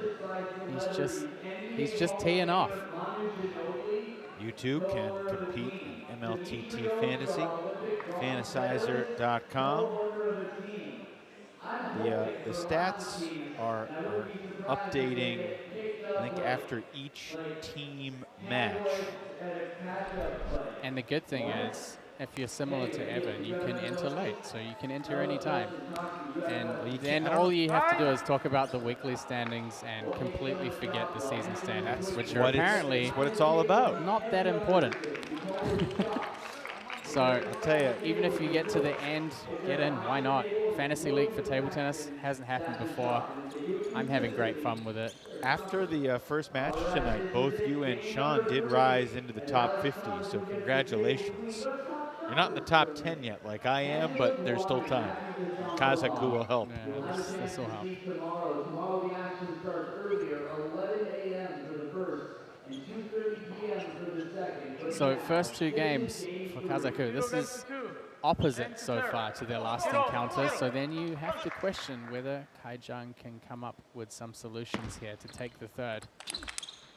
And Kaku going for a pretty crazy shot there. 1-0. Would have been interesting if he got that on.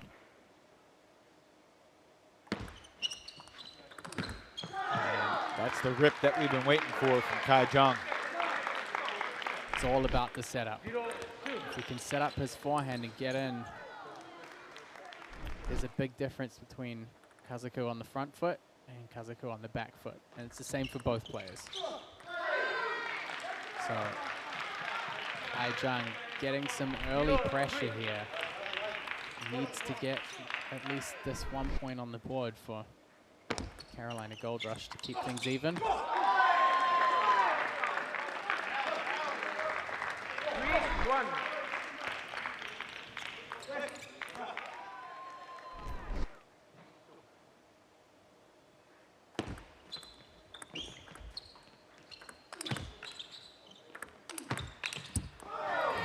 Kaku going in for the counter attack, but That would have been unbelievable if he had hit that. I must say, looking much better on the forehand out there in this game. And the backhand. Yep, that's the backhand. And he really pops it. Pop.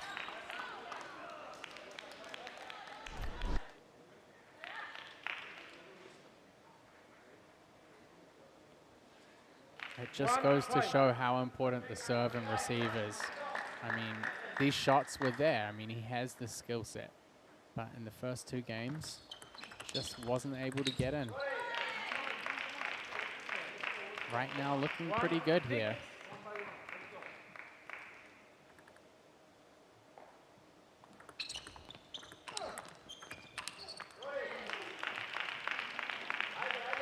And he's doing a good job of locking Kaku up. Keeping him a little off balance.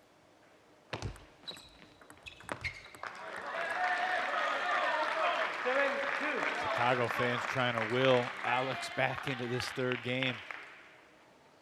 They want the sweep.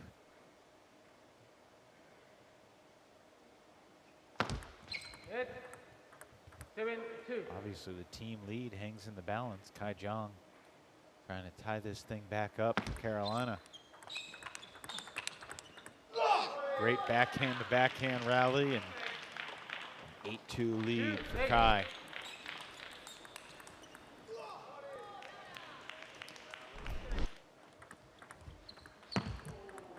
This is playing out almost 2-9. completely mirror of their last match in week 3.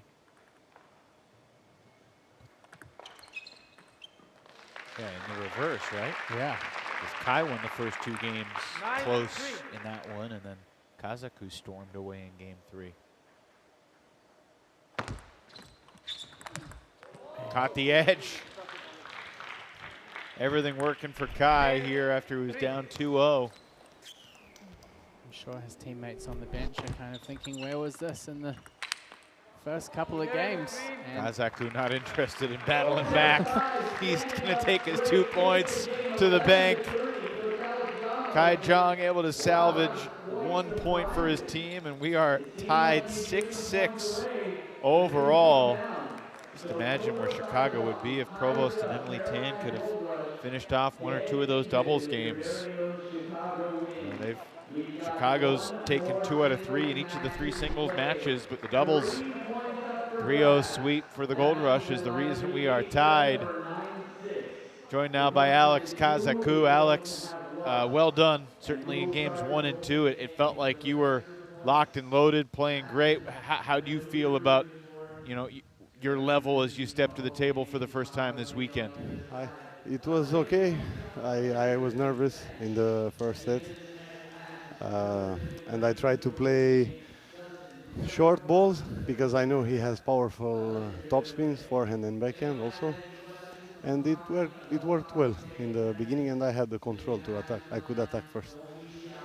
And you played him last month in week 3. Yeah. He got a good start. This was kind of the complete opposite for you. So what did you take away from your last match with him that helped you? Also, last time I lead first set, I think 6-2 or 6-3, and I lost. And then second set, like 8-4, I lost again. I think I was more calm this time. What has been the story so far for the Chicago Wind this season? Obviously, you guys have been very successful in singles, but doubles and golden games have been a little bit more tricky. What's your perspective on how the season's gone so far? It's difficult. It's difficult, as I said before. It's very important in golden set, because we rotate and it's fast. You don't know what happens sometimes, and you wake up, you lose or you win anyway. What will you do between now and the start of the golden game to get ready for it? I will relax a little bit, get some rest, because soon I will start. Very good. We'll let you go. Thanks, Alex. Thank you. Well done. 2 out of 3 over Kai Jong in the 3rd singles match. We got 1 more singles match tonight before the golden game, and this match will decide who has the team lead heading into the golden game. Roman Laurence to take on Damien Provost. And this is a really interesting battle of styles. Yeah, I mean, Roman is a player that tries to get on his forehand and stay on his forehand. It's a tough style matchup to play against someone like Damien, who has really good control. But we're going to see what Roman can bring to the table for this one. Whether he relies a little bit more on backhand than he usually might.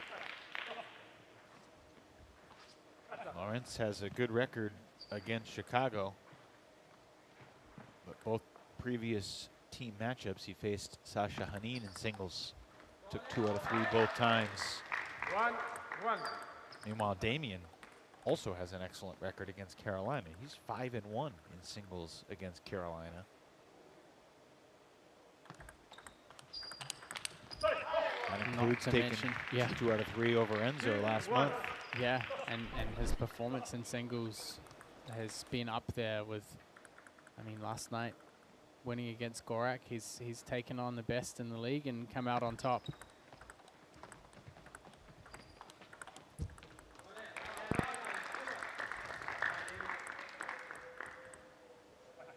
It's going to be interesting to see how Roman approaches this from a tactical standpoint.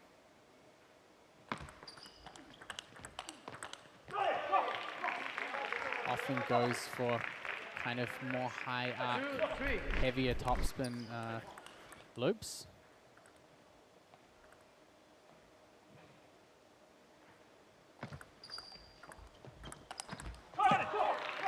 Great opener down the line there from Laurence.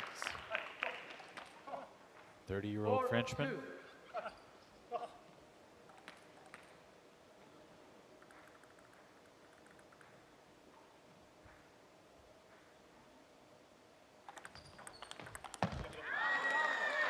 This time, Provost sending the ball down the line. Laurence took the opening game against Princeton's Jin Wong yesterday, but then lost games 2 and 3. He's 1 and 2 in the weekend entering the night. Overheats that one 4-all. 4-4. So Roman was 9 and 9 in singles through the end of October. Sitting now at 10 and 11 as he takes the table here.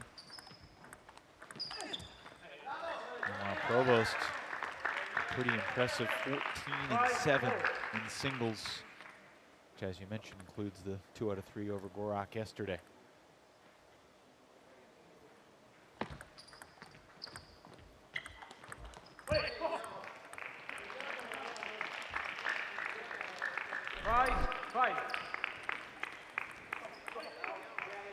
Roman just steady, rolling through the ball. Taking a couple of opportunities to put a little bit of pace when he sees a gap in the defense or an opportunity to do so. He's getting fired up here. Doing a great job of connecting between forehands. Great movement in that point.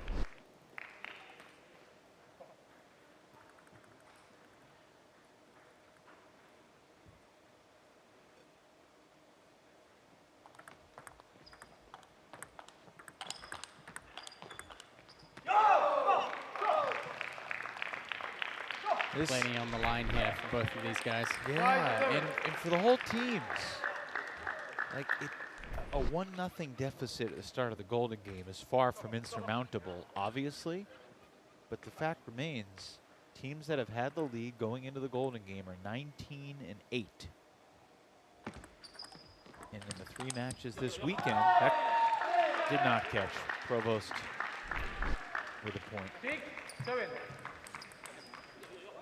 Teams this weekend had a 1-point lead at the start. They're 3-0. Small sample size, I know. It's something though, you know. It is. It's definitely just something. the mentality of going in ahead. 8-6. Maybe it's the confidence of knowing that the team performed better. You outplayed Yeah. the other team, and you just got to do it again. Get the job finished.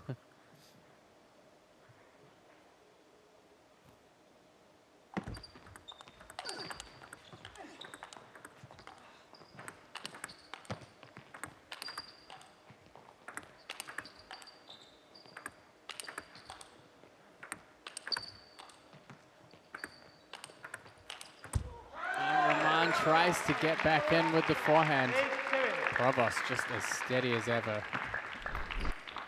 Not overheading too much. But certainly getting plenty of pace on the ball at the same time.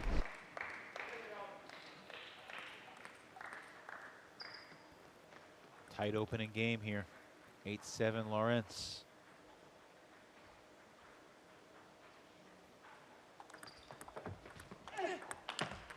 Excellent forehand loop from Roman Laurence to double his lead. 7-9.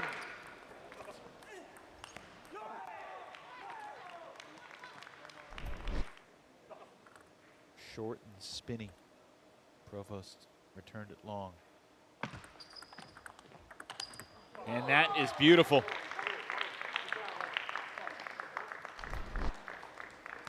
Great wide angle there.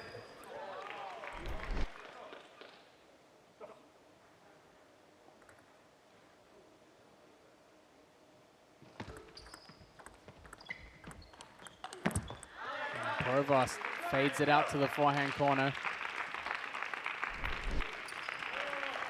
10, 8. Great deception.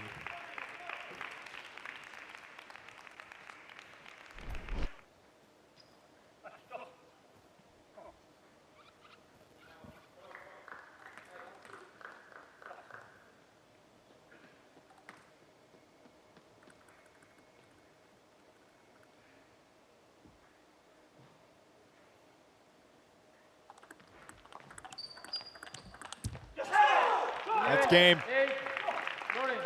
11-8, another tight one. Goes to Carolina.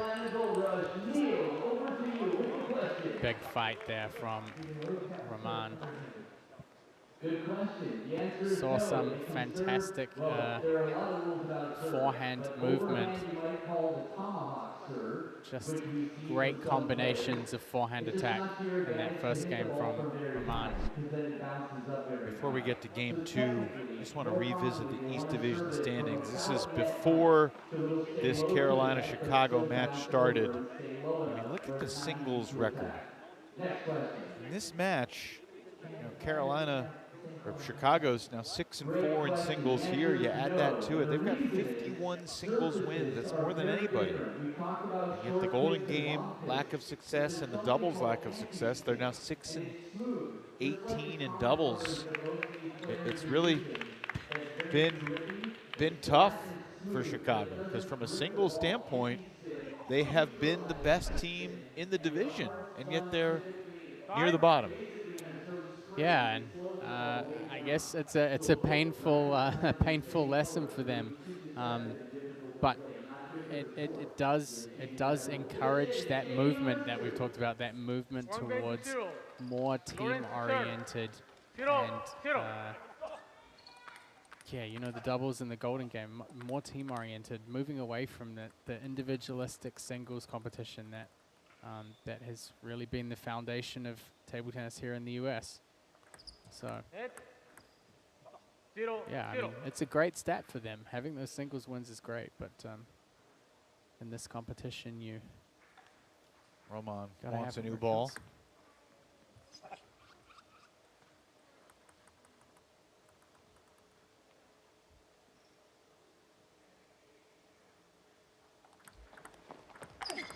That's nifty. He's been very confident on his forehand attacks, the forehand opening, the forehand follow-up throughout the first game and now continuing into the second.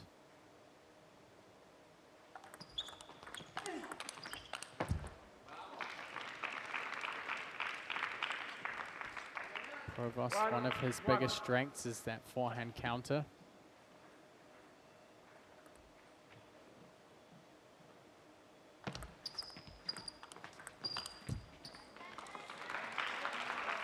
A little bit late on that one.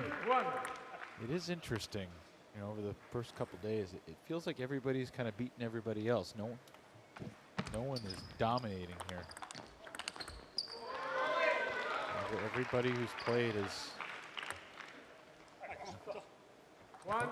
lost a game. Except for Ojo, although he struggled a little bit late in the Golden Game. Yep. Yeah.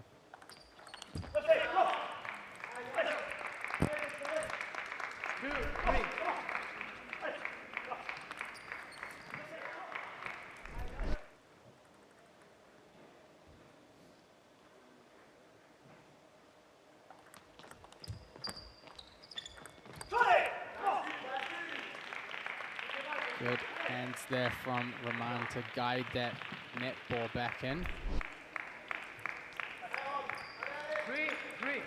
Could see he just nudged it a little bit, gave it a little bit of something. It's enough to make a difference.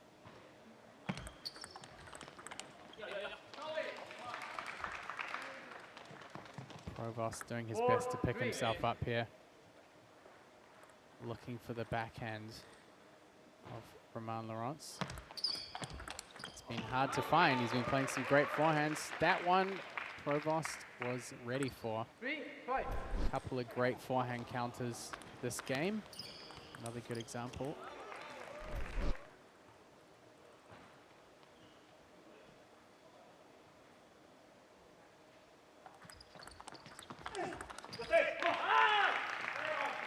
Provost frustrated after that miss.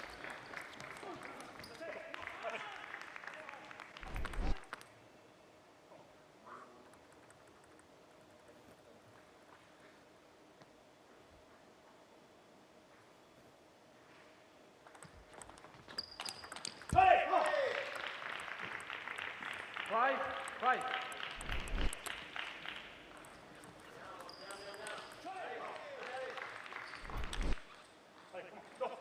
5-all here in game 2.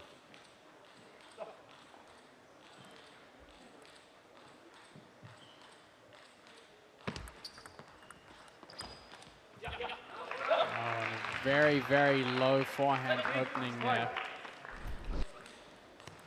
I'm taking a pretty big risk to try and step around on that.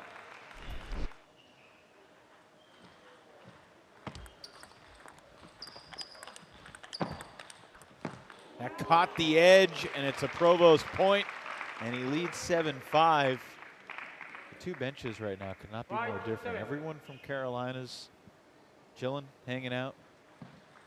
Eric Owens is all alone on the Chicago bench as the Win players are getting loose for the start of the Golden Game. Eric, I wouldn't say he looks lonely over there, but I would. he looks pretty comfortable. It's going to be interesting to see how that approach impacts the Golden Game for both teams.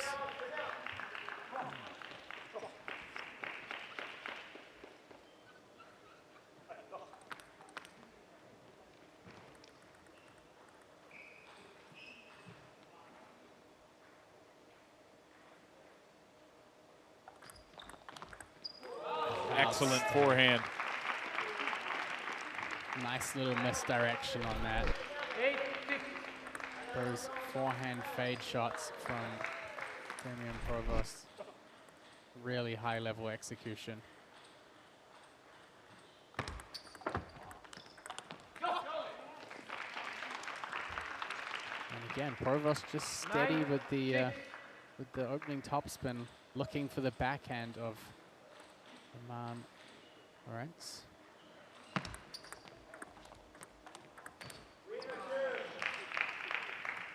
Roman trying to fight back here in game 2. We've seen his Carolina teammates do it a bunch tonight.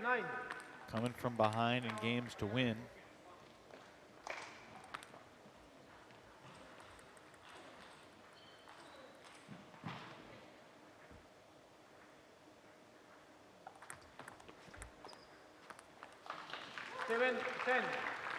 Game point here though for Provost to tie up the team tally, 7-all.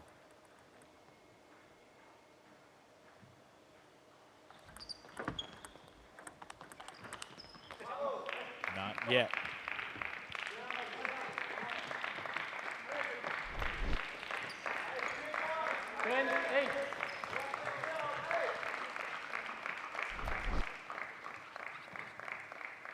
Some more visible frustration from Damian Provost.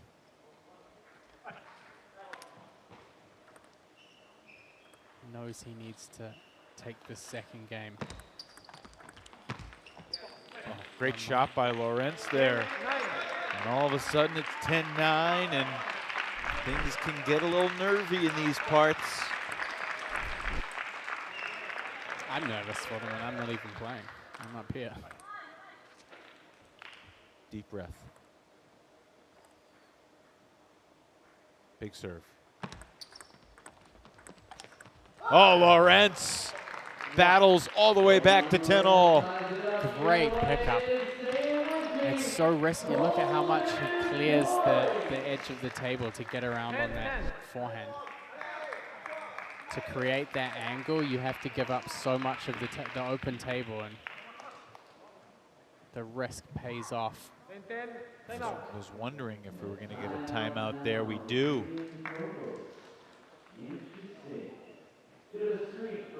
Timeout Chicago.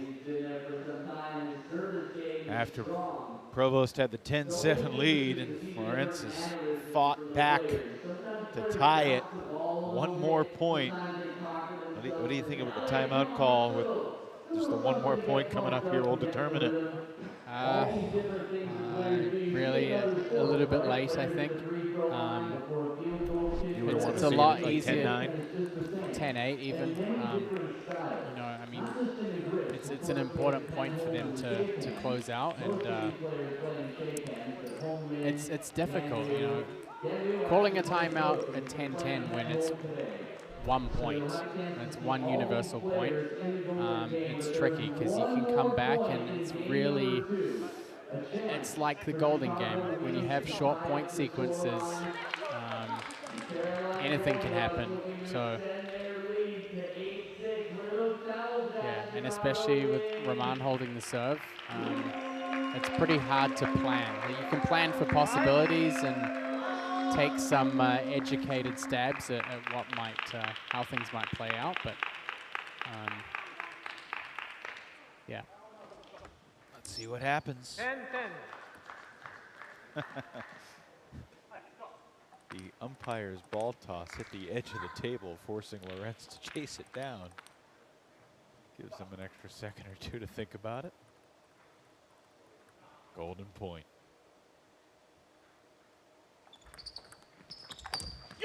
And Provost able to pull it out. 11-10. Chicago ties it up 7-all. Great setup opportunity there from Laurence. The ball popped up a little bit, but just kind of overstretched and overextended on that forehand flick. And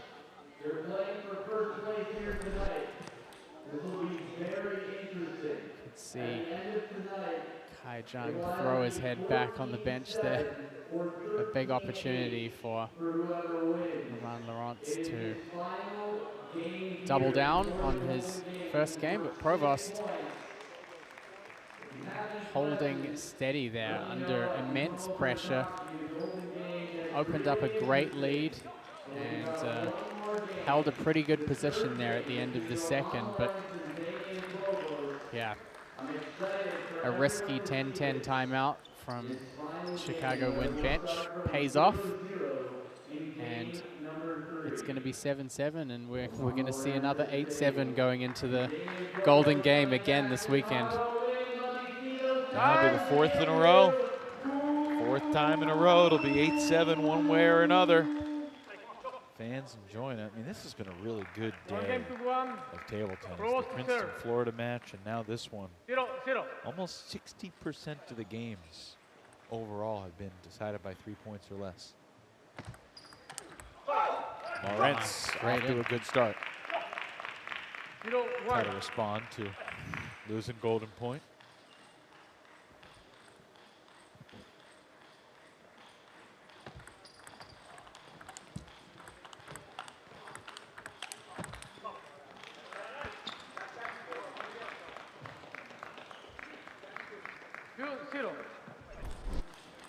Chance for Roman to create some early separation here if he can take care of business on his serve.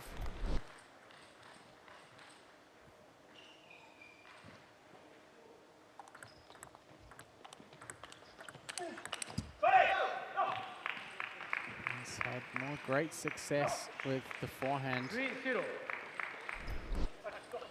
As usual for him, this is really his comfort zone, is getting in with the forehand and capitalizing off each shot.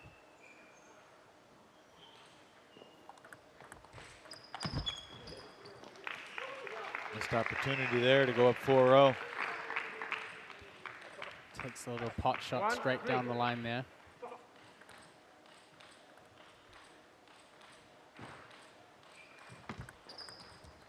Oh.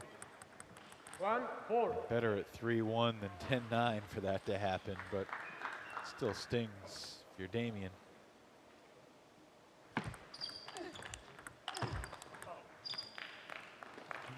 Interesting decision there by Provost to try and use the forehand there. 5-1. Right in the elbow.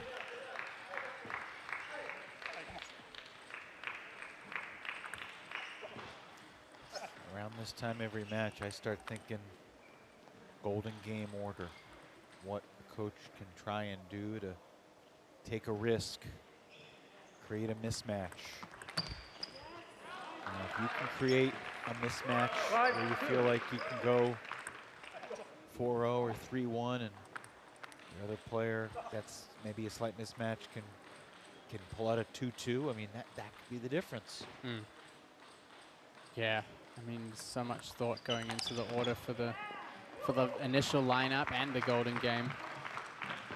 3-5. One of the luxuries that the coaches have is that they kind of alternate picks, so there's some opportunity for them to see the order as they go. But there's another netball winner for Laurence.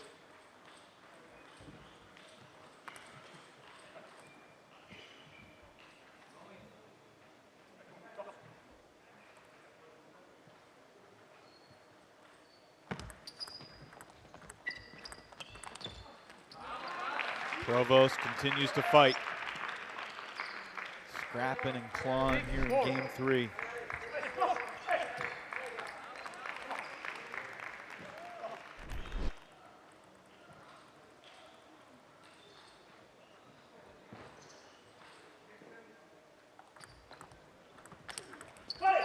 big forehand across the middle to the body. He's had such good balance of power and placement with the forehand throughout these 3 games.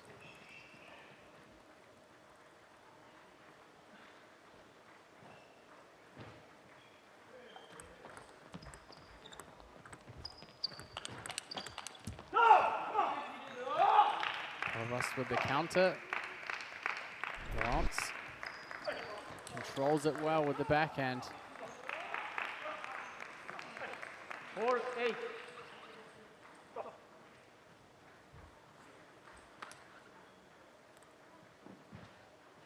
This would be a good win for Roman if he can pull it out. Certainly would be. Not over yet. 5-8. We have seen crazier turnarounds than this.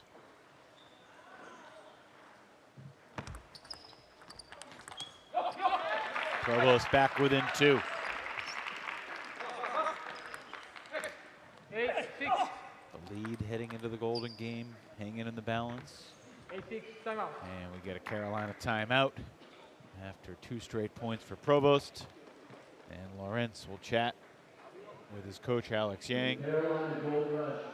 Inactive Bastion DuPont has been very vocal from the bench area as well.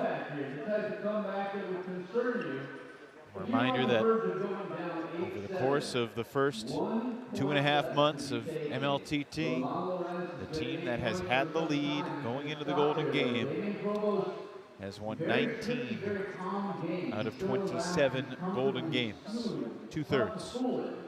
This is experience, this is control, it's a steady hand, and a very skilled craft for a mind. This is a guy who can find answers Better than even 2/3. against some of the fastest, most Accurate. players in the game. Timeout called, players back at the table. Roman Laurence and Hane Provost. 7-all in the team tally. 8-6 for Laurence here in game 3 after these two have split the first 2 games. Damien winning on golden point to create this rubber game. Oh, great response from Laurence off a pretty good forehand from Provost. Hey, Provost getting that fade in again. Probably didn't quite get it as wide as he wanted. Caught the net, but it worked out beautifully. 9-6.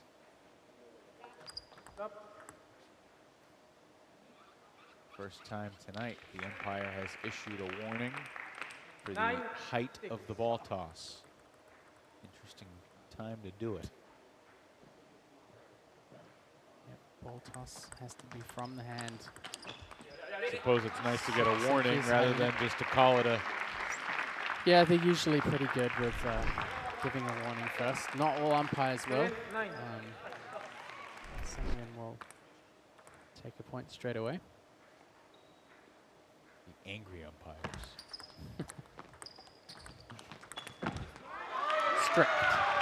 Strict rule stickers. All righty. Getting to the business end of this singles match, and it is still very much a toss-up. One more serve here for Damien, trying to even the score at 9s. And that'll do it. It's long, fast down the line. Damien Provost coming back into this. This is a tough spot for Roman. Remember, he had the serve in hand for the universal point in game 2. See how he handles this pressure situation with the serve again. Handles it pretty well on the first one. Sure did. Provost knew where the ball was going. Just not able to get the right connection on that ball.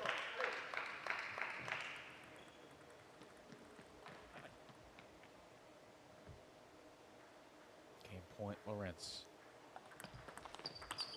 And he takes it. 11-9 for Roman to take 2 out of 3 over Damien Provost.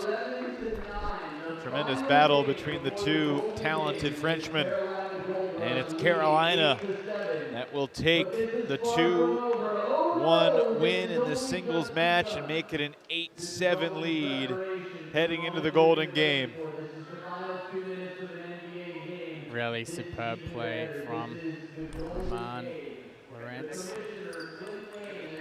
So confident on the forehand. We saw a lot of kind of 1-2 punch rallies where he got him with the forehand with good power and then played some really strong follow-ups. As much as he tried, Damien Provost not able to neutralize Roman this time. Let's figure out the Golden Game order, the commish. 2-7. We started with a 1-point lead. Chicago, you pick the first player. Sasha Kanan, you're number 1. Coach?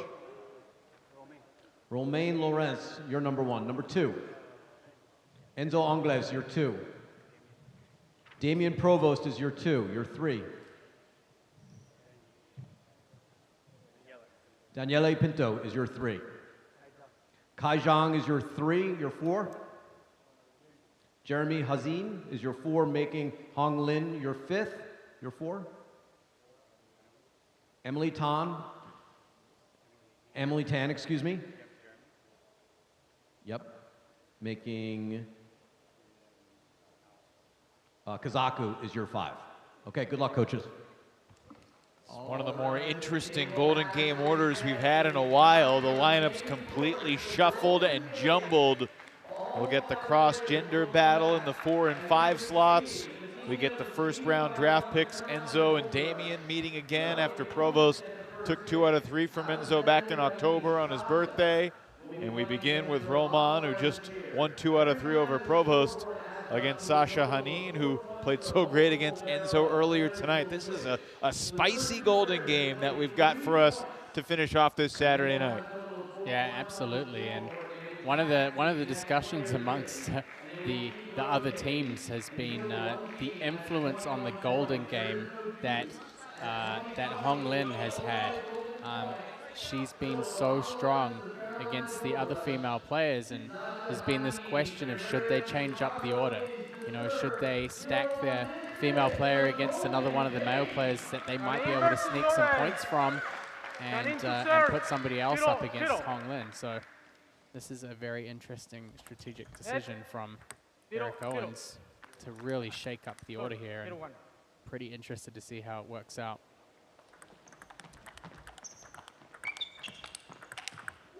Laurence created the 1-0 lead, and he doubles it on the opening point of the Golden Game. A big, booming forehand winner. And now the serve goes to the Frenchman.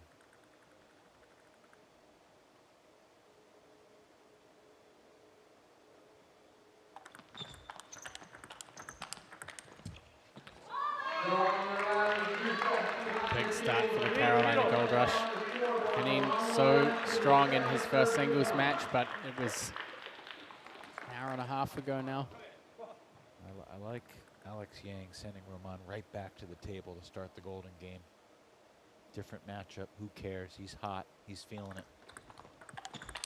And he takes all 3 points. He's really responsible for creating this 4-0 lead. Yeah, definitely. A very, very good decision by Coach Alex Yang. 0-4. Angles versus Provost.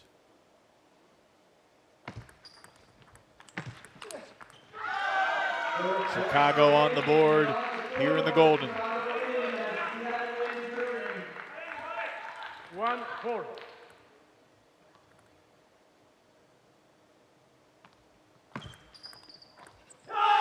Angles gets one back and reestablishes the 4-point lead with the serve going back to the other side. Carolina an advantage to potentially create more separation here.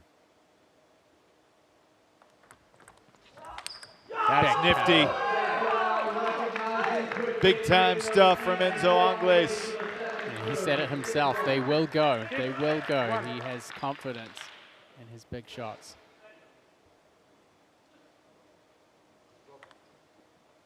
Enzo didn't like the feel of that ball, gets a new one.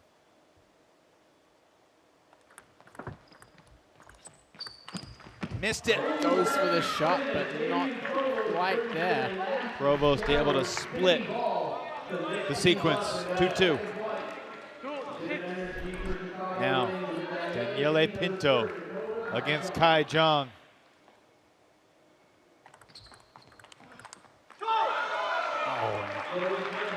Another occasion where Pinto has gotten caught stepping around, but Kai not able to land the ball on the table.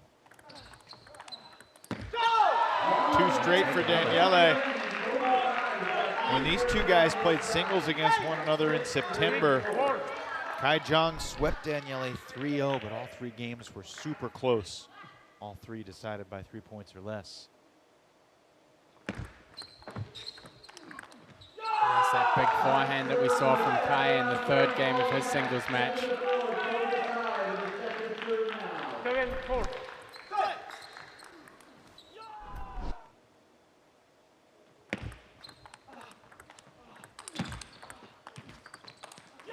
What a point. Jong takes it to split the 4, 2-2.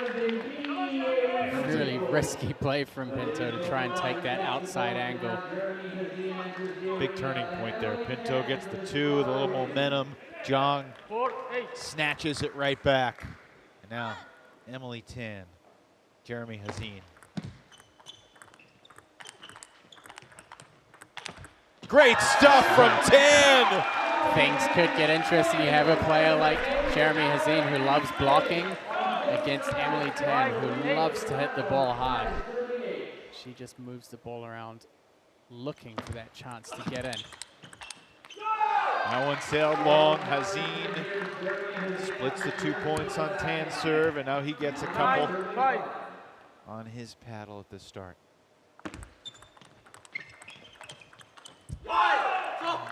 Just moving the ball around the table really well, keeping Emily Tan off balance. 3 out of 4 for Hazine, including 3 straight after dropping the opener. So the lead expands for Carolina. And now Hong Lin versus Alex Kazaku. Both these players were involved in the original ESPN Ocho Day MLTT showcase. Got to know each other then, and now they're going head to head in this big spot.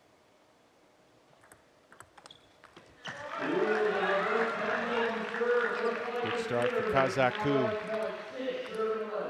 6-11.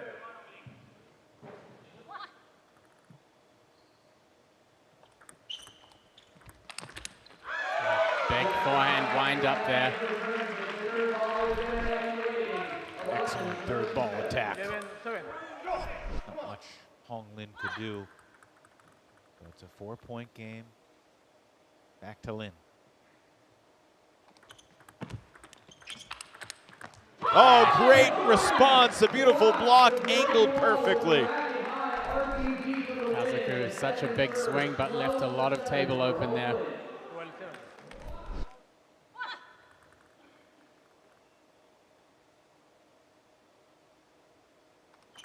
Hit. It's a left. 12-7.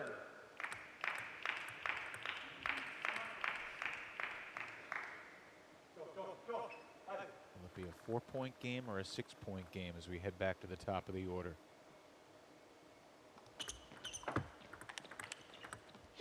Kaku able to narrow the deficit by taking 3 out of 4 from Hong Lin.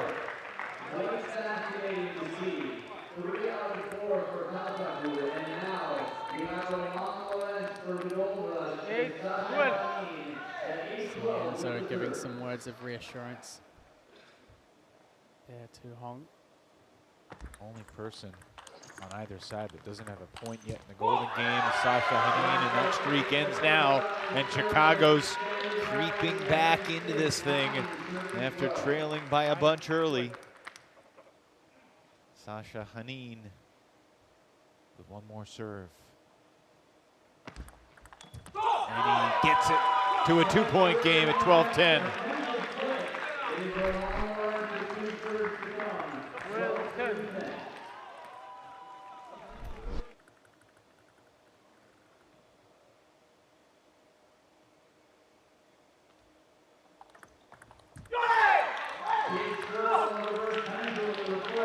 Frustrated slap of the ball from Hine. Frustrated that he couldn't return that serve. Laurence looking for the split. Maintain the 4-point lead. Hit. 13-10.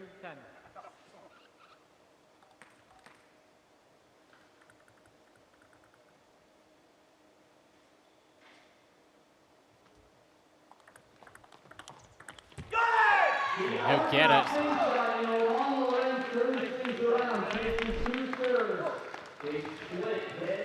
I mean, definitely putting in a better performance in this second run through of the lineup. If we're tied 20-20, it'll be those two guys again to decide it. A lot of work for Chicago to do to get there. Enzo just in his zone.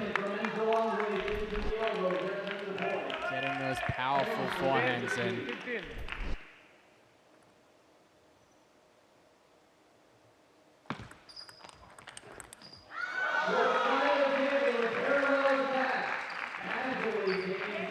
These are 2 big points for Damian Provost. Final 2 points of the day for both these players right here.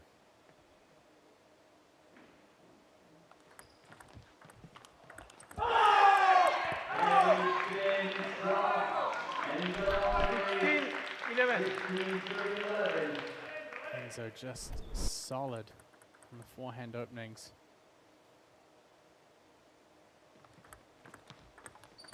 Oh, Angl. Great.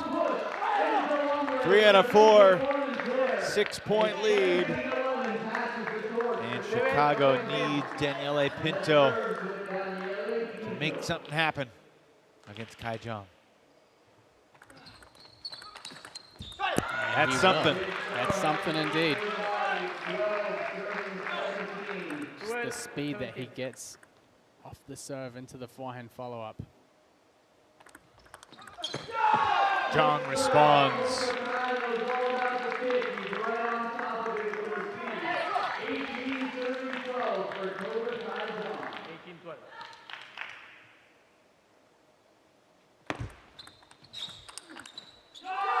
Carolina's pulling away here. Pulling away behind the big forehand of Jong.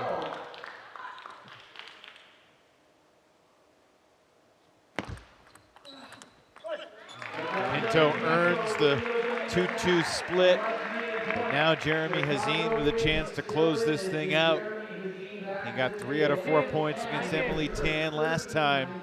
This is a big ask for Tan. She needs 3 out of 4 to stay alive. There's one. Great stuff from Emily Tan. Just pressuring that backhand corner. 19. Gotta have it on her serve. That'll do it. She will. She takes 2. So it's a 4-point game, and the pressure shifts over to Jeremy's shoulders a little bit. And Carolina's going to take its timeout. Tan will continue to bounce around, and we'll see if Hine can close it out, or we get to Kaku and Lin. And if we do, Kaku had the edge on Hong Lin. As good as Hong has been in Golden Games, Kaku has been playing great table tennis too. 19, 15. Jeremy's definitely under a little pressure here, but he does have the serve, which is Oh goodness! difference. That's Hazine's point.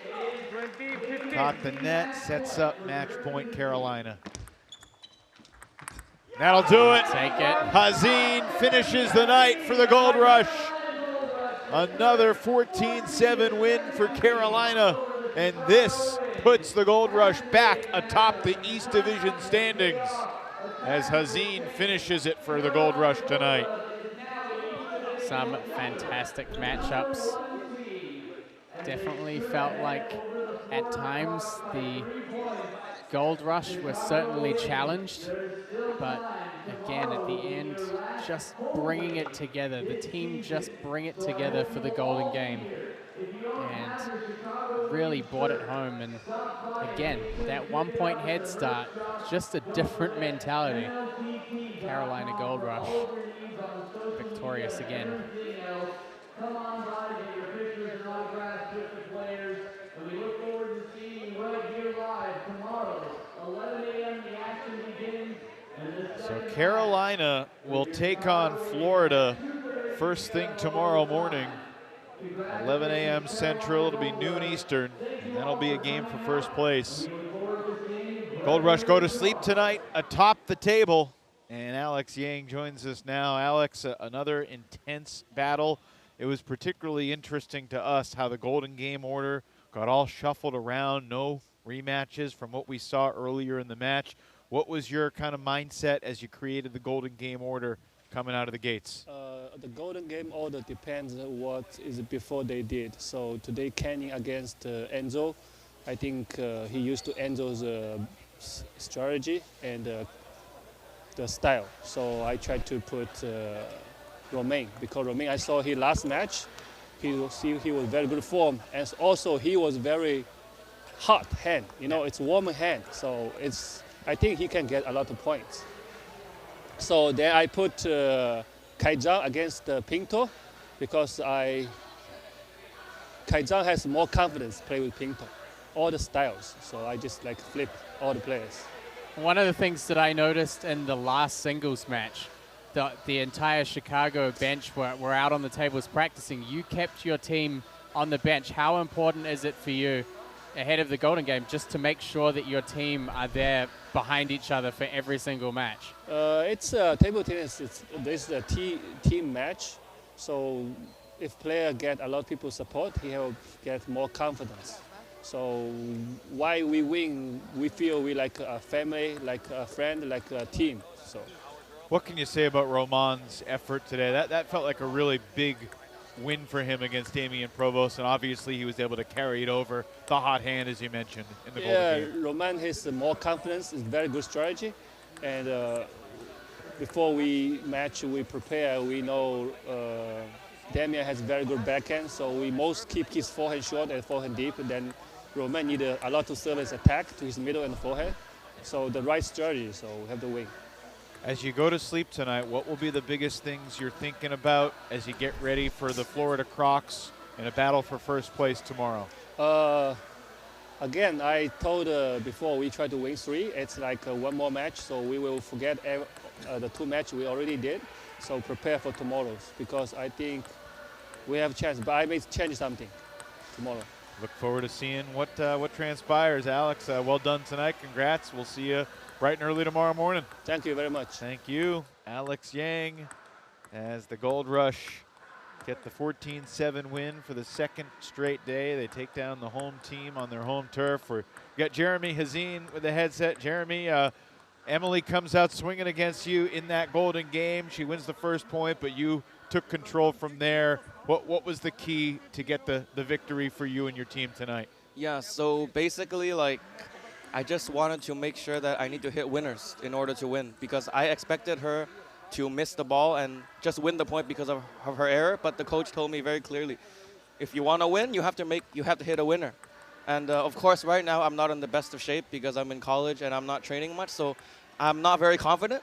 But I guess in the end, I served and I killed the ball. I didn't think about the result. I just served and I killed the ball, and I was aggressive, which is why I eventually led the team to victory. And one of the players in the league that's been playing really well is Daniele Pinto, and you know, he just had a really great win a week ago against Chinese national team player. How did you feel overall about that match? I mean, style matchup-wise, I think you handled it pretty well. It was a really close match between the two of you. Yeah, so I know he's really good now. He had a very good result beating a Chinese national player, but I didn't think about that too much because I think style-wise, my style and his style match a lot. I think it was just that in the crucial moments, like I played very well throughout the match, so did he, but I think in the crucial moments, he took more of a risk than me, where I was very passive. I tried to take risks, but it was like passive-aggressive, and I think he was more aggressive, which led him to the slight victory over me. Yeah. Jeremy, what are the biggest things you'll be thinking about as you get ready to face the Florida Crocs tomorrow? I think just one word, winning. Because actually, like, we've beaten every team every single time, except for Florida twice.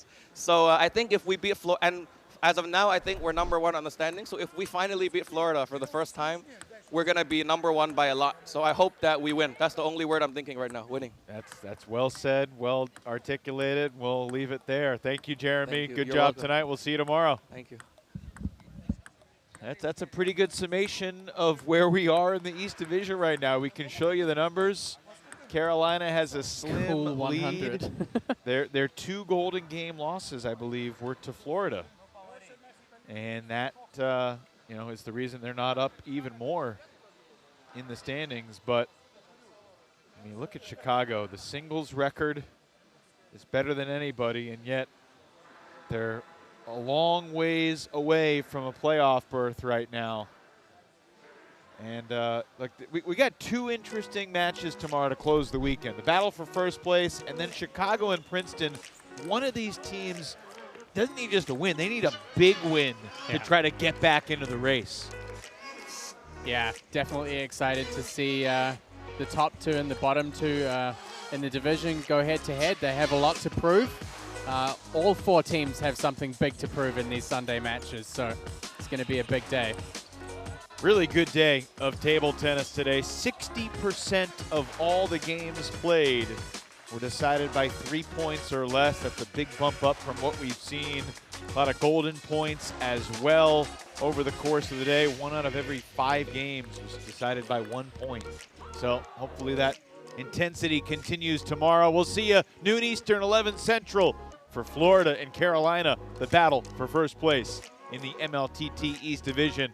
For Matt Hetherington and our entire crew, Evan Lepler saying good night from Chicago as Carolina spoils the evening for the hometown win.